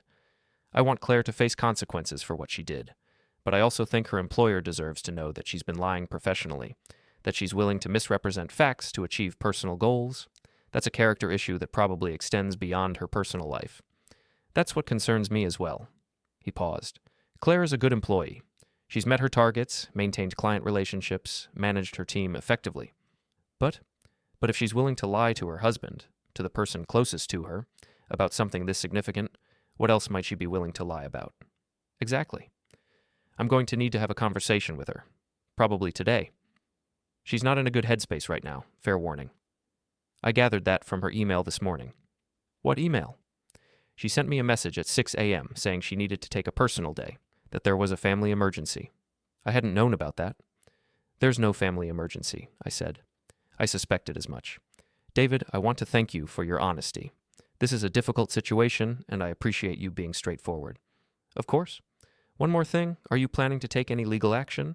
Divorce proceedings? Anything like that? Probably. I haven't decided yet. If you do, please have your attorney contact our HR department. We'll need to coordinate on some logistics. Will do. We hung up. I sat there processing. Claire had just tried to avoid work, which meant she knew something was coming, which meant Ryan had probably told her about Jessica contacting his employer, and now she was in panic mode. Good. Let her panic. Let her feel what it's like when your carefully constructed world starts collapsing. My phone buzzed. Text from Luis. Contractor wants to meet Monday to discuss next phase. You available? I typed back, yes. Morning works. You okay? Haven't heard from you much this week. I'm fine. Just dealing with personal things. Anything I can help with? Nope. But I appreciate you asking. All right. See you Monday. I put the phone down. Luis was a good guy. Loyal, trustworthy, the kind of person you want on your team when things get complicated. I wondered if Claire had anyone like that in her life. Melissa, maybe. But Melissa was a weak ally. She'd cracked immediately when I applied pressure. Ryan. He was done. He'd been thrown under the bus by his own wife and was now focused on salvaging whatever he could of his own life. Who else did Claire have? Her mother was on the East Coast, mostly out of touch. Her father had passed away 3 years ago. She had work friends, but those relationships were superficial. Networking connections, happy hour buddies, people she performed competence for. She had yoga acquaintances and book club friends and women she brunched with occasionally, but no one who knew her, really knew her. Maybe that was by design. Maybe she'd kept everyone at arm's length deliberately. Easier to lie when no one knows you well enough to notice the inconsistencies. I spent the rest of the day thinking through next steps. Ryan was neutralized.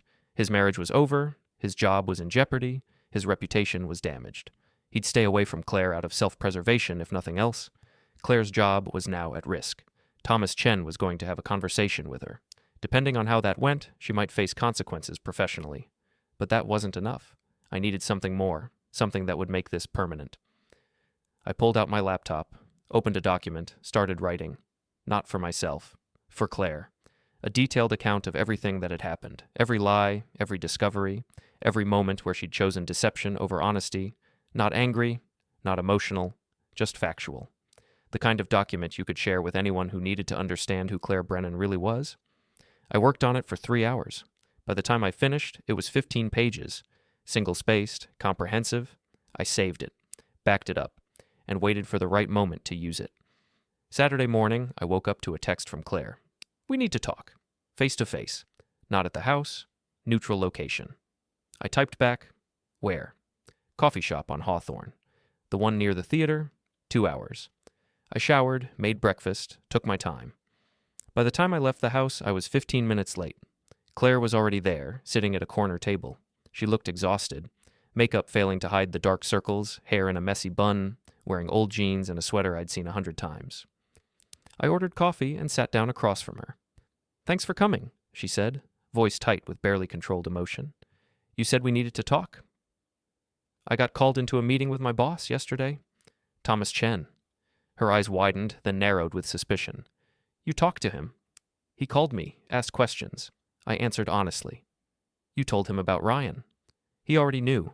Jessica Kowalski sent him documentation. She gripped her coffee cup so tightly her knuckles went white. Do you have any idea what you've done? I have a precise idea. The question is, do you have any idea what you did?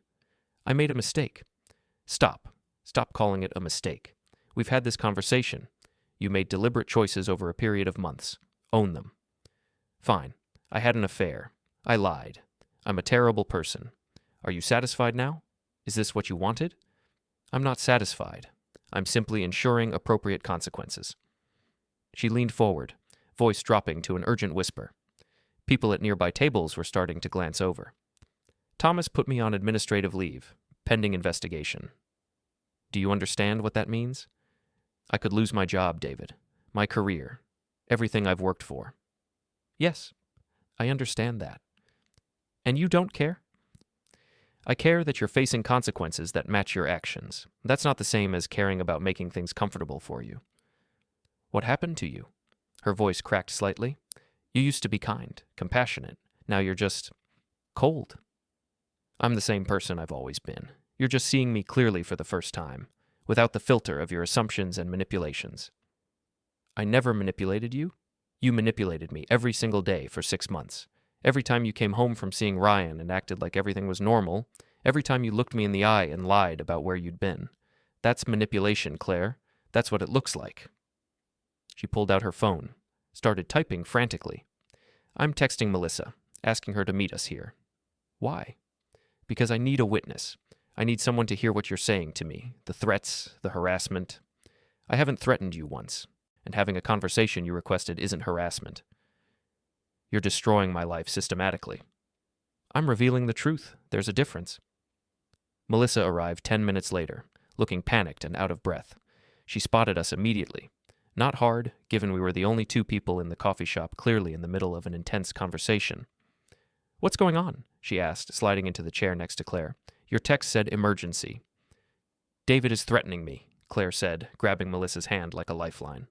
I'm not threatening you. I'm informing you of what's happening as a result of your choices. What's happening? Melissa looked between us, clearly already regretting coming. Claire's affair is becoming public knowledge, I said calmly. Her employer knows, Ryan's employer knows, Ryan's wife knows. It's no longer a secret.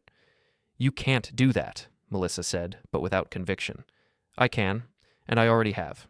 Melissa, you provided cover for this affair. You lied to me directly. You're part of this too. I was just being a good friend. No, you were being a coward. A good friend would have told Claire she was making a destructive choice, would have encouraged honesty. You chose enablement instead. Claire grabbed Melissa's hand tighter. Tell him to stop. Tell him this is insane. Melissa was quiet for a long moment. I watched the calculation happening behind her eyes, loyalty versus self-preservation, the recognition that being associated with this disaster could damage her too. I can't, she finally said, voice barely above a whisper. What? Claire jerked her hand away. Claire, I told you from the beginning this was a terrible idea. I told you David would find out eventually. I told you Ryan wasn't worth destroying your marriage over. You didn't listen. So you're abandoning me? I'm not abandoning you. I'm done being in the middle of something I should never have been part of. You made choices, adult choices. Now there are adult consequences. Melissa stood up, looked at me. For what it's worth, I'm sorry. About lying to you. About being part of this. I appreciate that, I said. She left without looking at Claire again. Claire sat there, staring at the door Melissa had just walked through. Her face had gone pale, eyes wide with the dawning realization that she was truly alone in this. "Everyone's leaving me," she said, voice hollow. "You pushed everyone away the moment you chose Ryan over your marriage, your friendships, your integrity. My boss said if the investigation finds evidence of misuse of company resources, I'll be terminated. Not just fired. Terminated for cause. No severance. No references. Nothing." "Then you should hope the investigation doesn't find evidence." "But there is evidence. I used my corporate card for some of the hotels. I claimed business trips that weren't really business. It's all there in the records." "Then you'll face the consequences of those choices too." She put her head in her hands. "I don't know what to do." "Hire a lawyer. Start looking for a new job. Except that your life is going to look very different than it did a month ago." "How can you just sit there so calm? Don't you feel anything?" "I feel plenty. I just don't feel obligated to make this easier for you. We were married for 7 years, and you spent 6 months of that lying to me. The marriage is over, Claire. It ended the moment you decided Ryan was more important than your vows." She looked up, tears streaming down her face now. "I made a mistake, David, a terrible mistake, but people deserve second chances. Second chances are earned. Through honesty, accountability, genuine remorse. You've shown none of those things. You're only sorry you got caught. That's not remorse. That's self-pity." She wiped her eyes. "So that's it? You're just done?" "I've been done since the moment I found out. This conversation, this whole thing, it's just formality at this point." I stood up. "Where are you going?" "Home. We're done here. David, please. Goodbye, Claire." I walked out into the cool morning air, got in my truck, and drove away. And for the first time in this entire process, I felt something other than cold calculation. I felt relief, the kind that comes when you finally cut ties with something toxic that's been slowly poisoning your life. I made a mistake. Stop calling it a mistake. Mistakes are accidental. What you did was intentional, repeated, calculated. Fine. I had an affair. I lied. I'm a terrible person. Are you happy now? I'm not happy. I'm satisfied. There's a difference. She leaned forward. What do you want from me? What will it take for you to stop? I want you to understand that actions have consequences. I understand. What more do you want? I let the silence stretch. I want you to know what it feels like to have your life taken apart piece by someone you underestimated. Her face went pale. That's cruel. That's fair. You had 6 months to be honest with me. You chose to keep lying. So now I'm making choices too. She pulled out her phone. I'm texting Melissa. I need a witness. Go ahead. Melissa already knows most of it. Melissa arrived 10 minutes later, looking panicked. What's going on? She asked, sitting next to Claire. David is threatening me, Claire said. I'm informing you of what's going to happen, I corrected. Claire's affair is going to become public knowledge. Her employer knows, Ryan's employer knows, and soon everyone else will know too. You can't do that, Melissa said weakly. I can, and I will. Melissa, you provided cover. You lied to me directly. I was just being a good friend. No, you were being a coward. A good friend would have told Claire she was making a terrible mistake. Claire grabbed Melissa's hand. Tell him to stop. Melissa was quiet for a long moment. I can't. What? Claire pulled away. Claire, I told you this was a bad idea from the beginning. I told you David would figure it out. You didn't listen. So, you're on his side now? I'm not on anyone's side. I'm just tired of being in the middle of something I never should have been part of. You made choices. You have to live with them. Melissa stood up. I'm sorry, she said to me. About lying to you, about being part of it. I appreciate that. She left without looking at Claire again. Claire stared at the door. Everyone's leaving me. You pushed everyone away. You chose Ryan over all of us. She started crying. Real tears this time. I ruined everything, didn't I? Yes? And you're never going to forgive me. No. I stood up. Goodbye, Claire. I walked out and didn't look back. I arrived at the coffee shop 15 minutes late. Not enough to be rude, just enough to make a point. Claire was already there, sitting at a corner table with a clear view of the door. She looked exhausted, makeup doing its best to hide the dark circles under her eyes, hair pulled back in a messy bun, wearing jeans and a sweater I'd seen 100 times. I ordered coffee and sat down across from her. Thanks for coming, she said. You said we needed to talk? I got called into a meeting with my boss yesterday. Thomas Chen? Her eyes widened slightly. You talked to him? He called me, asked questions. I answered honestly. You told him about Ryan? He already knew. Jessica Kowalski sent him documentation. So you coordinated with her to destroy my career? No, I coordinated with her to ensure appropriate consequences. Your career is collateral damage. She gripped her coffee cup tighter. Do you have any idea what you've done? I have a precise idea of what I've done. The question is, do you have any idea what you did? I made a mistake. Stop calling it a mistake. Mistakes are accidental. What you did was intentional, repeated, calculated. Fine. I had an affair. I lied. I'm a terrible person. Are you happy now? I'm not happy. I'm satisfied. There's a difference. She leaned forward. What do you want from me? What will it take for you to stop? Stop what? This revenge campaign. Talking to my boss, sending evidence to Ryan's wife, showing up at his office. What do you want? I want you to understand that actions have consequences. I understand. I get it. I ruined our marriage. I destroyed your trust. What more do you want? I took a sip of coffee. Let the silence stretch. I want you to know what it feels like, I finally said. What feels like? What it feels like to have your life taken apart piece by someone you underestimated. Her face went pale. That's fair. That's fair. You're being cruel. I'm being precise. You had 6 months to be honest with me. 6 months to end this affair, to tell me the truth, to give me a choice about whether I wanted to stay in this marriage. You didn't. You chose to keep lying. So now I'm making choices too. What else are you going to do? I'm going to make sure everyone who knows you understands who you really are. You're going to publicly humiliate me.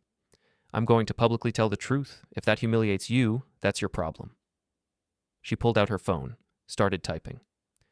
I'm texting Melissa, asking her to meet us here. Why? Because I need a witness.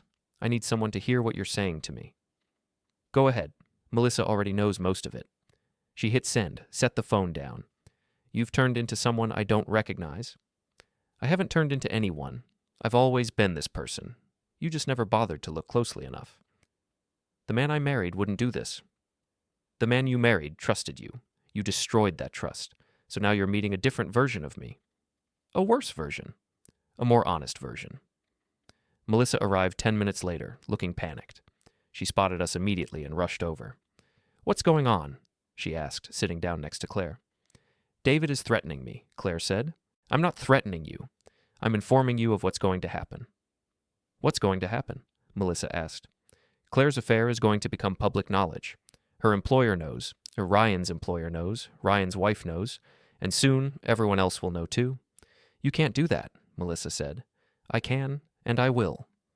That's harassment. That's defamation. It's neither. Harassment requires repeated unwanted contact.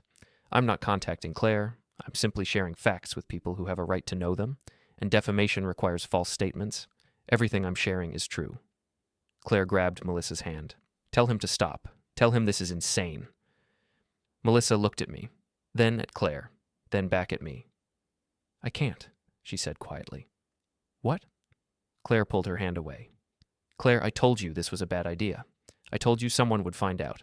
I told you David would figure it out eventually. You were supposed to support me. I did support you. I covered for you. I lied for you. And now I'm involved in this disaster too. Melissa, David called me last week, asked me to tell you a message, and you freaked out so hard you called him 87 times in 20 minutes. That's when I knew this was going to blow up. So you're on his side now? I'm not on anyone's side. I'm just tired of being in the middle of something I never should have been part of. Claire stood up abruptly. I don't need this. I don't need either of you. She grabbed her coat and left. Melissa and I sat in silence for a moment. She's going to hate me, Melissa finally said. Probably. Was it worth it? Helping you? I didn't ask you to help me. You made your own choice. I know. She stood up. For what it's worth, I'm sorry. About all of this. About lying to you. About being part of it. I appreciate that. What are you going to do now? I'm going to finish what I started. And what's that? Making sure Claire can't do this to anyone else. She nodded, left without saying anything else. I sat there for a few more minutes, finishing my coffee. Then I pulled out my phone and called Thomas Chen. He answered immediately. David, I wasn't expecting to hear from you again so soon. I wanted to give you an update. Claire and I just met. She's aware that you know about the affair. How did she react? Defensively. Claimed I'm on a revenge campaign. Are you? I'm on a truth campaign. There's a difference. I appreciate your honesty. For what it's worth, I had a conversation with Claire yesterday. It didn't go well. What happened? She denied everything at first. Then, when I showed her the documentation, she admitted to the affair but claimed it didn't affect her work performance. And you said? I said that integrity matters. That if she's willing to lie in her personal life, I can't trust her professional judgment. I've put her on administrative leave pending an investigation. Investigation into what? Whether she misused company resources? Whether she lied on expense reports? Whether she fabricated business reasons for personal trips? It's going to take a few weeks to go through everything. And if you find evidence? Then we'll have a more serious conversation about her employment. I nodded, even though he couldn't see me. Thank you for taking this seriously. I have to. We're a healthcare company. We deal with sensitive information, high-stakes decisions. If I can't trust someone's integrity, I can't have them in a leadership position. I understand. David, can I ask you something personal? Go ahead. Are you planning to divorce her? Yes. When? Soon. I'm meeting with a lawyer Monday. I see. Well, if you need any employment verification or documentation for the proceedings, have your attorney contact our HR department. I will, thank you. We hung up. The rest of Saturday passed quietly. Sunday I spent organizing the house, preparing for what came next. Monday morning, I met with Patricia Flores, my divorce attorney. Her office was downtown, in one of those old buildings renovated into high-end professional space. Wood floors, exposed brick, the kind of place that charged premium rates and delivered premium results. Patricia was mid-50s, impeccably dressed, with direct eye contact that suggested zero tolerance for nonsense. Mr. Brennan, she said, shaking my hand, tell me about your situation. I laid it all out. The affair, the lies, the documentation I'd gathered, the involvement of Ryan's wife, Claire's employment situation. She took notes on a legal pad, nodding occasionally, asking clarifying questions. Her pen moved with practiced efficiency across the page, underlining certain points, drawing arrows connecting related items. When I finished, she leaned back in her chair, studying me with an expression I couldn't quite read. You've done impressive work, she said finally. Most people come to me with suspicions and emotions. You've come with evidence and strategy. I wanted to understand the situation completely before taking action. Smart. Now let's talk about what you want from this divorce. I want it to be final, clean, no ongoing complications. Children? No. Joint assets? The house, 2 cars, savings accounts, retirement funds, standard middle-class portfolio. You want the house? I want what's fair. If that means selling it and splitting proceeds, fine. If it means buying her out, fine. I just don't want years of litigation. Patricia tapped her pen against the legal pad. Most people in your position want revenge financially. They want to take everything. I don't need to take everything. Claire's already losing her job, her reputation, her social network. Financial devastation on top of that seems excessive. You're an interesting client, Mr. Brennan. How so? Most people say they want clean divorces, but they're too angry to follow through. They let emotion drive their decisions. You're angry, I can see it, but you're not letting it control you. I prefer precision over passion. I can work with that. She flipped to a new page. Let's talk strategy. Oregon is a no-fault divorce state, which means the affair doesn't legally matter for the divorce itself, but it can matter for asset division if you can prove she used marital funds for the affair. I can prove that. Good. We'll use that for negotiation leverage. We'll also subpoena her employment records. The administrative leave and termination are relevant if she tries to claim she needs spousal support. She makes good money. Made good money. Doesn't matter. If she's fired, she can claim temporary hardship. But if we can show the hardship is her own fault, the judge is less likely to be sympathetic.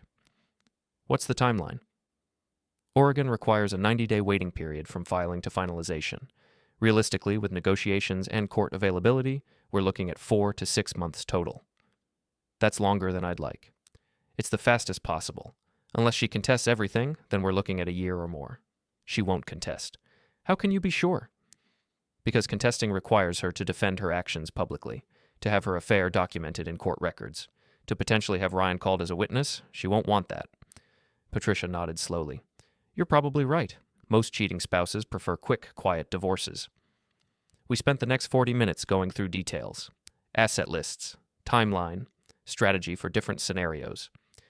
Patricia's questions were sharp, probing, designed to find weaknesses in my position before opposing counsel could. She found none. I'll have the paperwork ready by end of week, she said as we wrapped up. You'll need to have her served. How does that work? We hire a process server. They deliver the papers to her directly. She has 30 days to respond. And if she doesn't respond, then we proceed with a default judgment. She loses her opportunity to negotiate. Perfect. Patricia stood, gathering her notes. Mr. Brennan, can I give you some advice? Of course. Don't contact Claire directly anymore. No texts, no calls, no in-person meetings. Everything goes through attorneys from here on out. It protects you legally and prevents her from claiming harassment or intimidation. Understood. Also, she hesitated, choosing her words carefully. What you're doing to her professionally and socially, that's not illegal, but it is aggressive. Make sure you're prepared for pushback. She might file for restraining orders. She might claim you're stalking or harassing her. Document every interaction. Keep records of everything. I'm already doing that. Of course you are. She smiled slightly. You're either the best prepared client I've ever had, or you've done this before. First time. I just believe in thorough documentation. That's going to serve you well. That evening, Claire's attorney called, Amanda Richardson.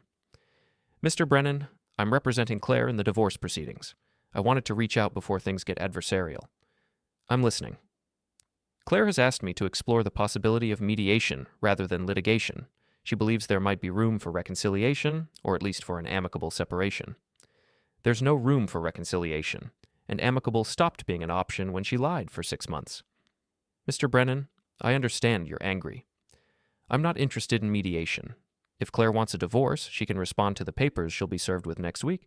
We can negotiate terms through attorneys. But I'm not sitting in a room with her.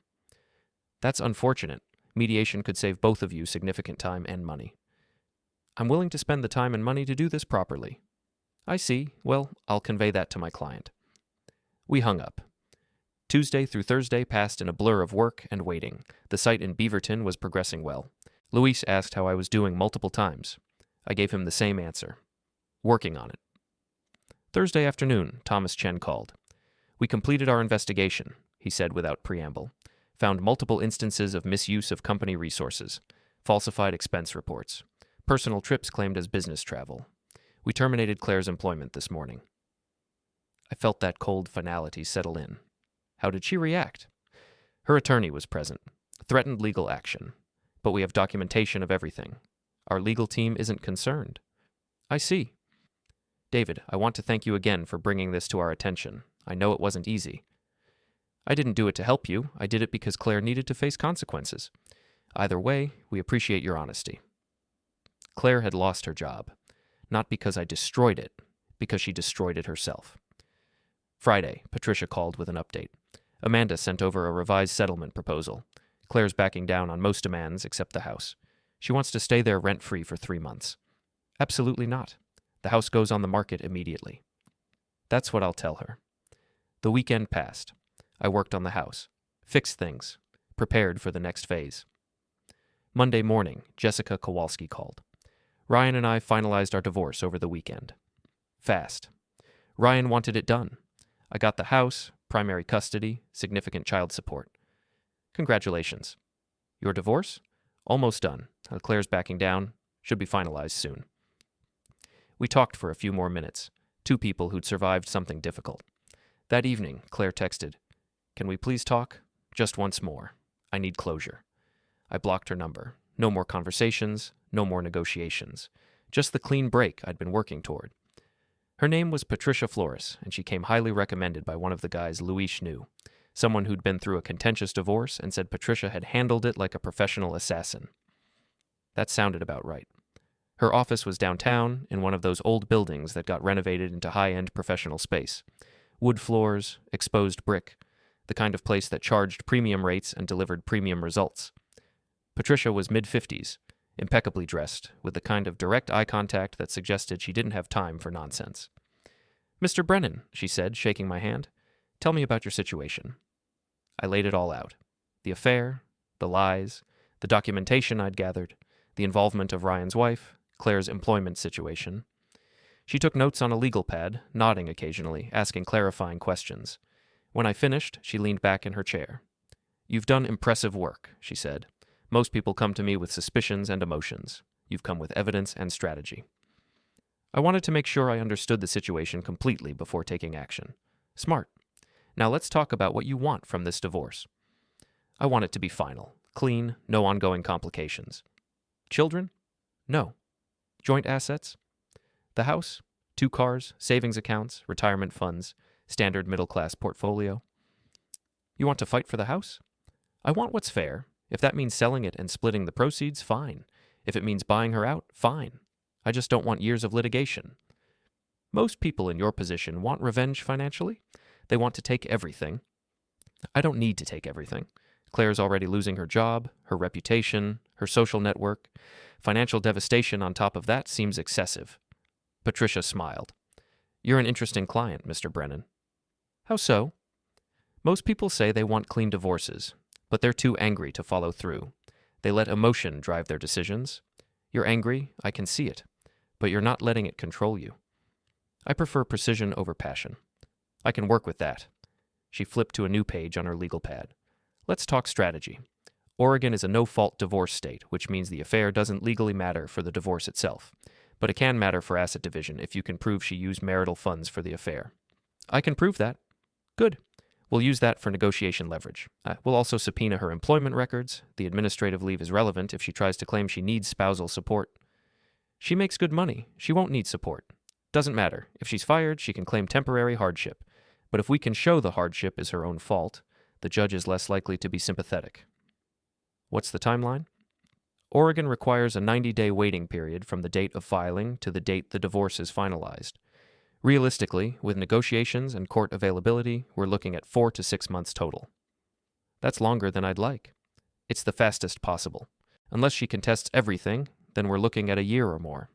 "She won't contest." "How can you be sure?" "Because contesting requires her to defend her actions publicly, to have her affair documented in court records, to have Ryan potentially called as a witness. She won't want that." Patricia nodded. "You're probably right. Most cheating spouses prefer quick, quiet divorces. The longer it drags out, the more painful it becomes." "So we file immediately." "I'll have the paperwork ready by end of week. You'll need to have her served."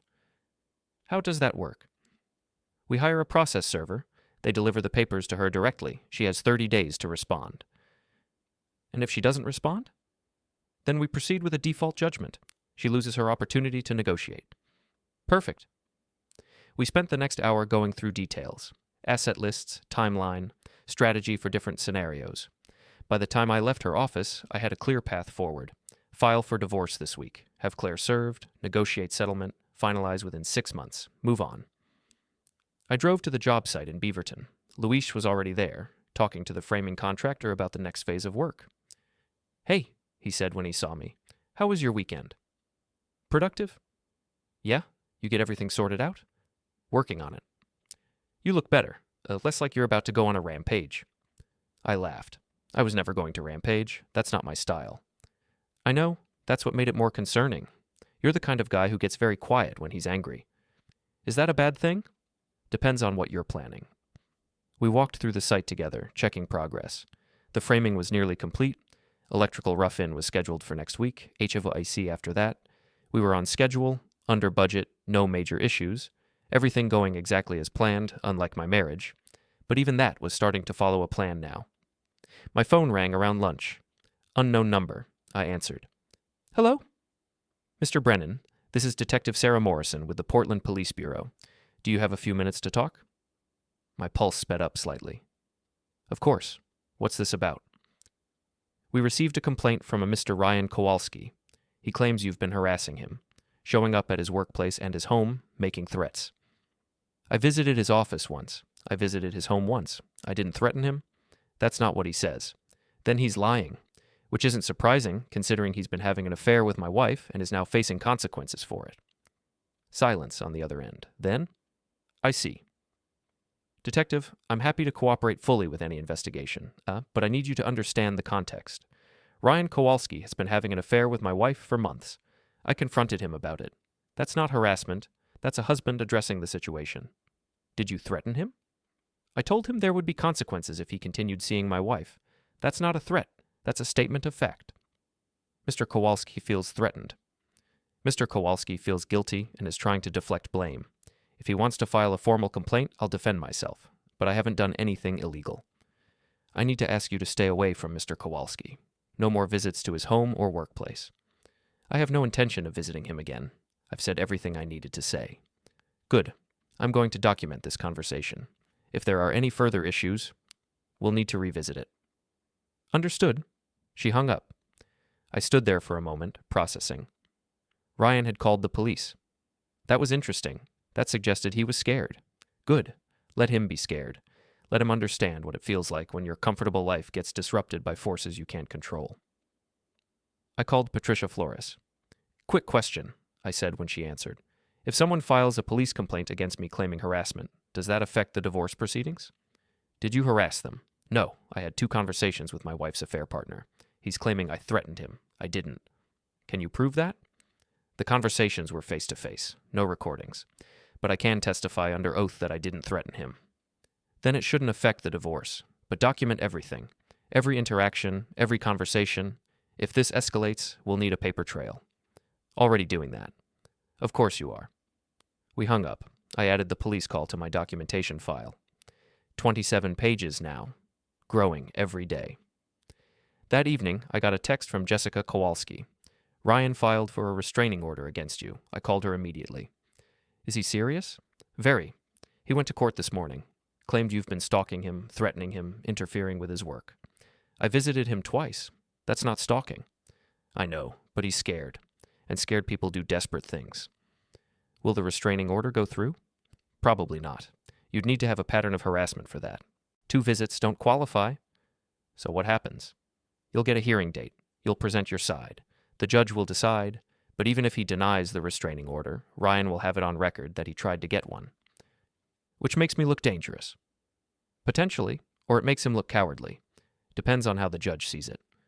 When's the hearing? 3 weeks. I'll forward you the information.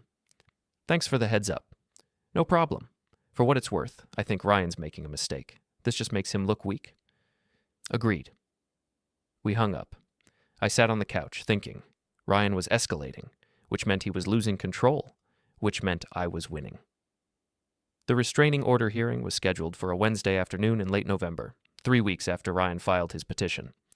The timing felt appropriate somehow. End of fall, everything dying back. Preparing for winter. Seasonal endings matching personal ones. I woke up that morning with a strange sense of calm, not the artificial calm I'd been maintaining for weeks, but something deeper, more genuine. The calm of someone who knows exactly what's coming and is prepared for it. I dressed carefully, navy blue suit, the expensive one I'd bought 2 years ago for an important client presentation. White shirt, crisp and freshly pressed, conservative tie in a subtle pattern, black leather shoes polished to a mirror shine, the uniform of a responsible professional, someone trustworthy, someone judges would take seriously. I looked at myself in the bathroom mirror and saw someone I almost didn't recognize. Same face, same features, but something in the eyes had changed. Harder now, more focused. The eyes of someone who'd been through a crucible and come out the other side transformed. Patricia Flores met me outside the courthouse at 1:30. The building was one of those brutalist concrete structures from the 70s, all hard angles and weathered stone, designed to project authority and permanence. Storm clouds gathered overhead, threatening rain but not yet delivering. The air smelled like wet pavement and exhaust fumes. You look ready, Patricia said, adjusting her briefcase. I am ready. Remember what we discussed. Stay calm. Answer questions directly. Don't elaborate unless asked. Don't show emotion. I don't plan to show emotion. I know, but judges can be unpredictable. Some of them want to see remorse or vulnerability. If Judge Matthews starts pushing you emotionally, don't push back. Just stay steady. I can do that? I know you can. That's why you're going to be fine. We went inside together. The security checkpoint was crowded. People emptying pockets, taking off shoes, shuffling through metal detectors with the resigned exhaustion of people who've done this before. I waited patiently, watching the dysfunction, thinking about how much of the legal system is just elaborate theater designed to make people feel like something important is happening. The courtroom was on the 3rd floor, Small, family law doesn't get the grand dramatic spaces you see on television. Just a modest room with wooden benches worn smooth by decades of anxious people sitting and waiting, scuffed linoleum floors that had seen better days, fluorescent lighting that made everyone look vaguely ill and slightly criminal.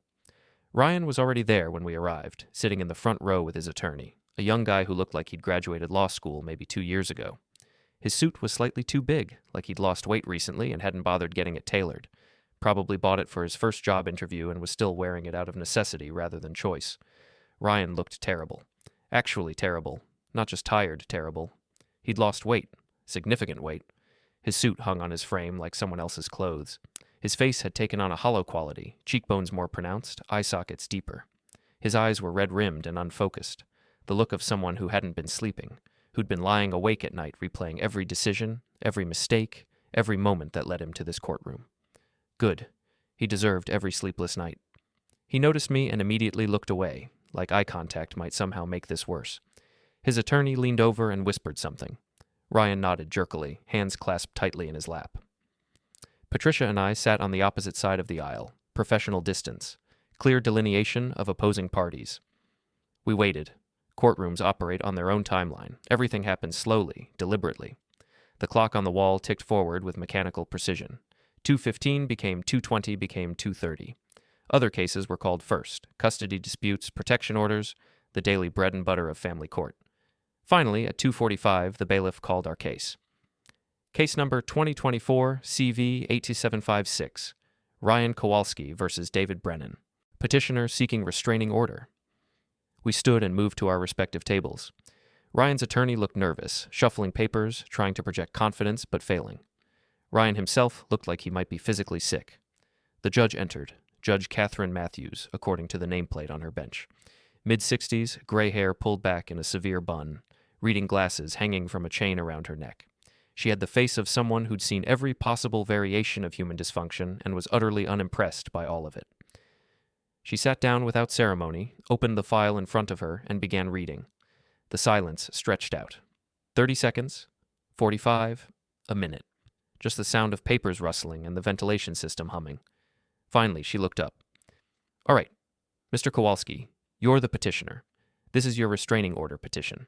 Tell me why we're here. Ryan stood. His attorney stood with him, one hand on Ryan's shoulder like a handler steadying a nervous performer. Your Honor, Ryan began, and his voice cracked slightly. He cleared his throat, tried again.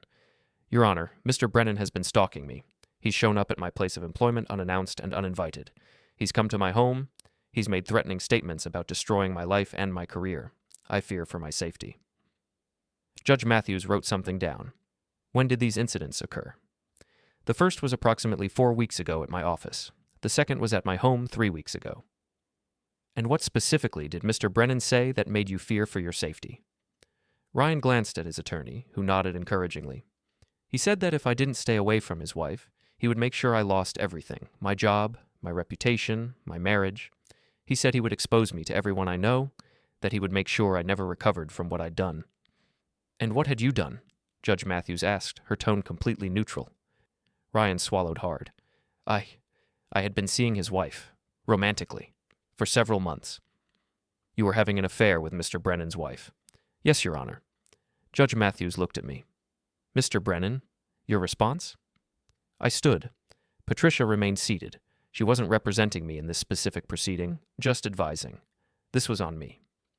Your Honor, I did visit Mr. Kowalski twice, once at his office, once at his home, both times to have a conversation, not an argument, a conversation, about the affair he was having with my wife. I did not threaten him in the way he's describing. What exactly did you say? I told him that his wife now knew about the affair. I told him that his actions would have professional and social consequences. I said that if he continued seeing my wife after that conversation, I would make sure everyone in his professional network understood what kind of person he was. That sounds like a threat to me, Judge Matthews said. It wasn't a threat, Your Honor. It was a statement of fact. He'd engaged in behavior that violated his marriage vows and demonstrated poor judgment.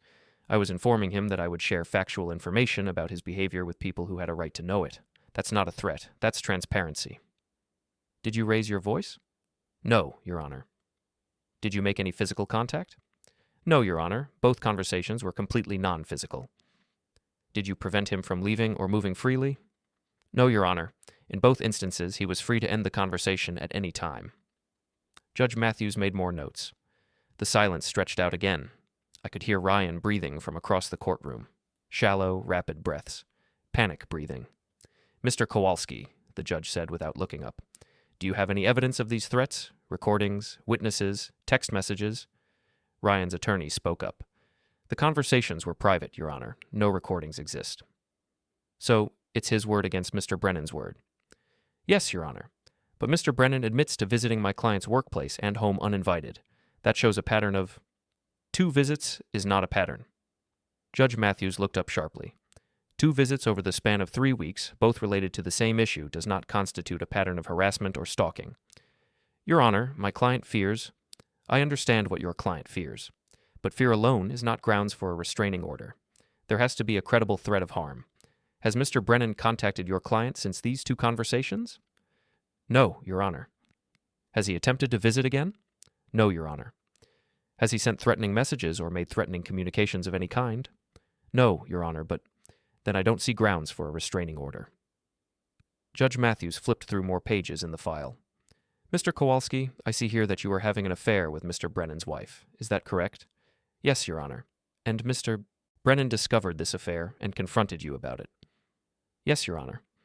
"That's not harassment. That's a husband addressing a situation that directly affected his marriage.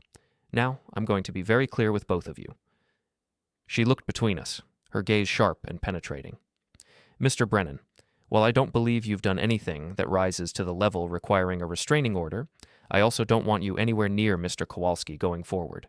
No more visits, no more conversations, no contact whatsoever. Do you understand?" "Yes, Your Honor. I have no intention of contacting him again." "Good. Mr. Kowalski, your petition for a restraining order is denied.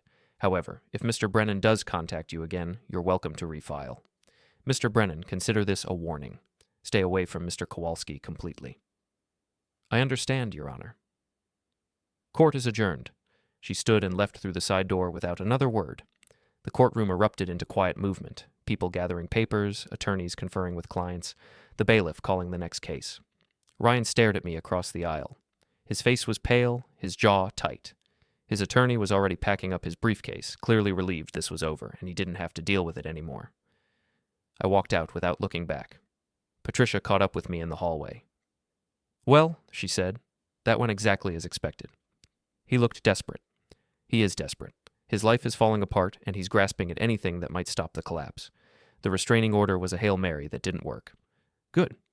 How do you feel?" "Fine. Validated, I guess. The judge confirmed what I already knew. I didn't do anything wrong." "You handled yourself well in there. Most people get emotional when they're accused of harassment. You stayed completely level." "There was no reason to get emotional. I knew I hadn't done anything improper." "That confidence served you well." We walked out of the courthouse together. The sky had opened up while we were inside. Rain coming down in sheets, turning the streets into rivers of gray water. We stood under the overhang, watching people run for their cars. "Your divorce papers should be ready by Friday," Patricia said. "I'll have them delivered to Claire next week." "Good. She's going to be served. There's going to be a reaction. I'm prepared for that." "Are you?" Patricia turned to look at me. "Because serving divorce papers is when things often get ugly, when the reality really hits. She's going to call you, probably multiple times. She's going to ask to meet. She's going to try every manipulation tactic she can think of. And I'll ignore all of it." "You're sure?" "I'm certain." Patricia nodded slowly. "Okay, I believe you. Most clients say that and then cave the first time their spouse cries, but I think you actually mean it." "I do mean it." "Then we're in good shape." The rain showed no signs of letting up. I pulled out my keys. "I'm going to make a run for it," I said. "Good luck. I'll be in touch next week." I ran through the rain to my truck, got soaked anyway, didn't care. Sat in the driver's seat with water dripping off my clothes, engine running, heat blasting, and I felt good. Actually good. Not the cold satisfaction of winning, just the simple relief of forward motion, of things progressing as they should, of the end finally in sight. I drove back to the job site. Still had a few hours of daylight left, even with the rain. Work didn't stop just because my personal life was complicated. Luis was in the construction trailer when I arrived, reviewing plans spread out on the table. "How'd it go?" he asked without looking up. "Restraining order denied." "Good. Knew it would be." "How'd you know?" Because you're too smart to actually do anything that would get you in trouble. You operate in gray areas, not illegal ones. That's an interesting characterization. That's an accurate characterization. Luis looked up. You're soaking wet. It's raining. Brilliant observation. Go home, change. We're good here for today. I can work. You can go home. You just spent the afternoon in court defending yourself against harassment charges. That's enough stress for one day. I'm fine. David, go home. That's not a suggestion. I studied him for a moment. Luis didn't usually pull rank like this. He was more collaborative than authoritarian. Okay, I said. I'll see you tomorrow. See you tomorrow. I drove home in the rain, windshield wipers working overtime, the whole world reduced to blurred shapes and gray light. The house was quiet when I got there. I stripped off my wet clothes, took a hot shower, put on sweatpants and a t-shirt, made dinner, ate it slowly, and thought about how close I was to the end. Just a few more steps, serve the divorce papers, negotiate the settlement, finalize everything, and then I could move on, into whatever came next, whatever life looked like without Claire, without Ryan, without any of the complications they'd brought into my world. Just me, my work, my plans, my future, clean, simple, mine. I showed up wearing my best suit, the one I usually reserved for client meetings with property owners who needed to be impressed. Navy blue, tailored, conservative. The kind of outfit that said responsible professional, not vindictive husband. Patricia Flores met me outside the courthouse. Remember, she said, stay calm. Answer questions directly. Don't elaborate unless asked. Don't show emotion. I don't plan to. I know, but judges can be unpredictable. If he starts pushing you, don't push back. Got it. We went inside. The courtroom was small. Family law doesn't get the big dramatic spaces you see on TV. Just a modest room with wooden benches, a judge's bench, and fluorescent lighting that made everyone look slightly ill. Ryan was already there with his attorney, a young guy who looked fresh out of law school, probably someone Ryan found in a panic on short notice. Ryan looked worse than the last time I'd seen him. He'd lost weight. His suit hung slightly loose on his frame. His eyes were red-rimmed. Good. The judge entered. A woman in her 60s, gray hair pulled back severely, reading glasses perched on her nose. She looked tired, like she'd seen 1,000 cases exactly like this one, and was utterly unimpressed by all of them. Case number 2024 CV 875-6, she said, glancing at her notes. Orion Kowalski petitioning for a restraining order against David Brennan. Mr. Kowalski, you're the petitioner. Tell me why we're here. Ryan stood. His attorney stood with him. Your Honor, Mr. Brennan has been stalking me. He showed up at my workplace unannounced. He came to my home. He made threatening statements about destroying my life and my career. I fear for my safety. The judge turned to me. Mr. Brennan, your response? I stood. Patricia remained seated. She wasn't representing me in this proceeding, just advising. Your Honor, I visited Mr. Kowalski twice. Once at his office, once at his home, both times to have a conversation about the affair he was having with my wife. I did not threaten him. I informed him of consequences, specifically that his wife now knew about the affair and that it would affect his professional reputation. That's not a threat. That's a statement of fact. Did you say you would destroy his life? I said his life was going to change as a result of his choices. That's different from threatening to destroy it. Did you raise your voice? Become physical? No, Your Honor. Both conversations were calm, professional even. I never touched him, never blocked his movement, never prevented him from leaving. The judge looked at Ryan. Mr. Kowalski, do you have any evidence of these threats? Recordings, witnesses, text messages?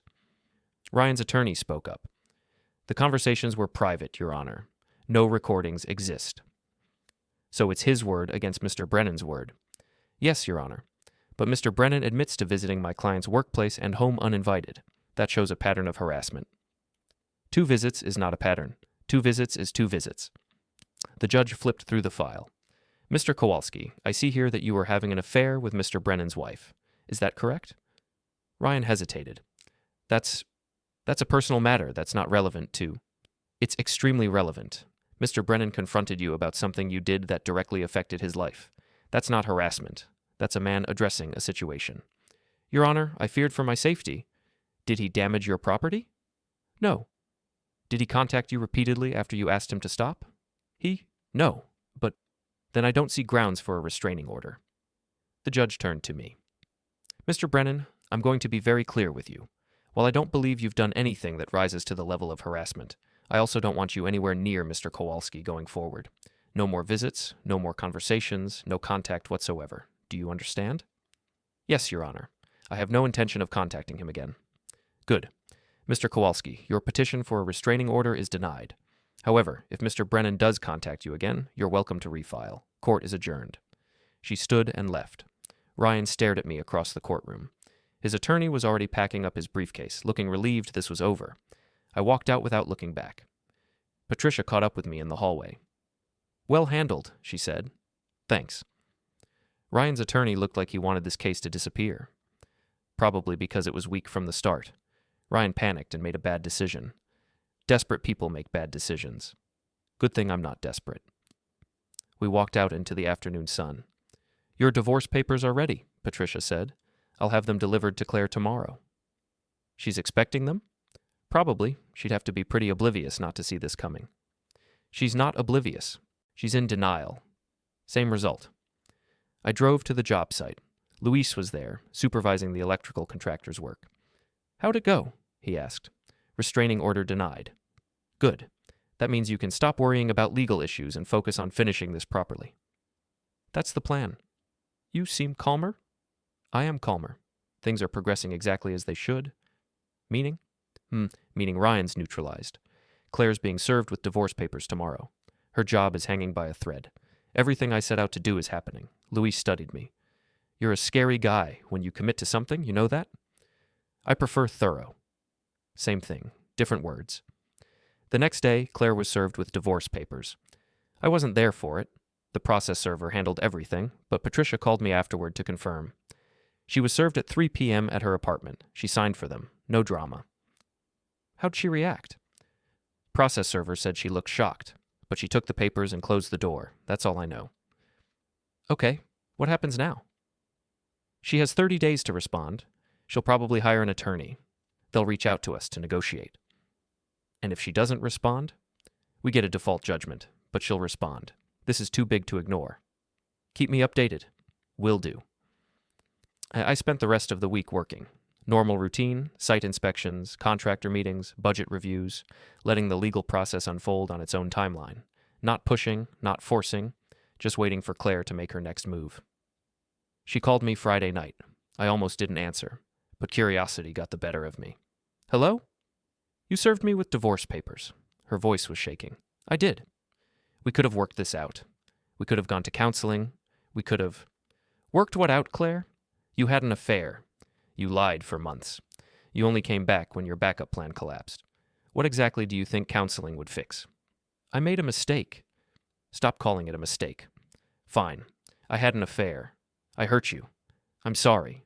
But divorce? That's so final. That's the point. I don't want this. You should have thought about that before you started seeing Ryan. You're punishing me. I'm ending a marriage that you already destroyed. There's a difference. I need time. You have 30 days to respond to the papers. After that, it doesn't matter what you need. This is cruel. This is necessary. She started crying. Real, gasping sobs. I don't know what to do. Hire a lawyer. Negotiate the settlement. Move on with your life. I can't believe you're doing this to me. I can't believe you're acting surprised. I hung up, set the phone down, and felt that cold clarity settle even deeper. She was finally understanding that this was real. 3 weeks later, the settlement was done. Claire hired an attorney, someone Patricia knew, not aggressive. That told me Claire just wanted this over. The terms were straightforward.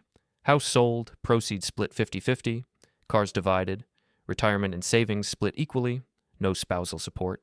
Clean, final, done. We signed the papers Thursday afternoon in Patricia's office. Claire was there with her attorney. We didn't speak, just signed, initialed, 20 minutes to end 7 years of marriage. When it was done, Claire looked at me. I hope you're happy. I'm not happy. I'm relieved. You destroyed my life. No, I responded to you destroying our marriage. There's a difference. She grabbed her coat. I hope you find someone who can tolerate how cold you are. I hope you learn that actions have consequences. She left. Patricia and I sat in silence. Well, she finally said, that's done. Yeah. You okay? I'm fine, satisfied that this is finished. I left her office. Drove home. The house was empty. Claire had taken her things weeks ago. Just my furniture, my books, my life now. I pulled out my phone, looked at the document I'd been building, 34 pages of evidence. I'd planned to share it publicly, make sure their reputations were permanently damaged. But standing there, I realized something. I didn't need to.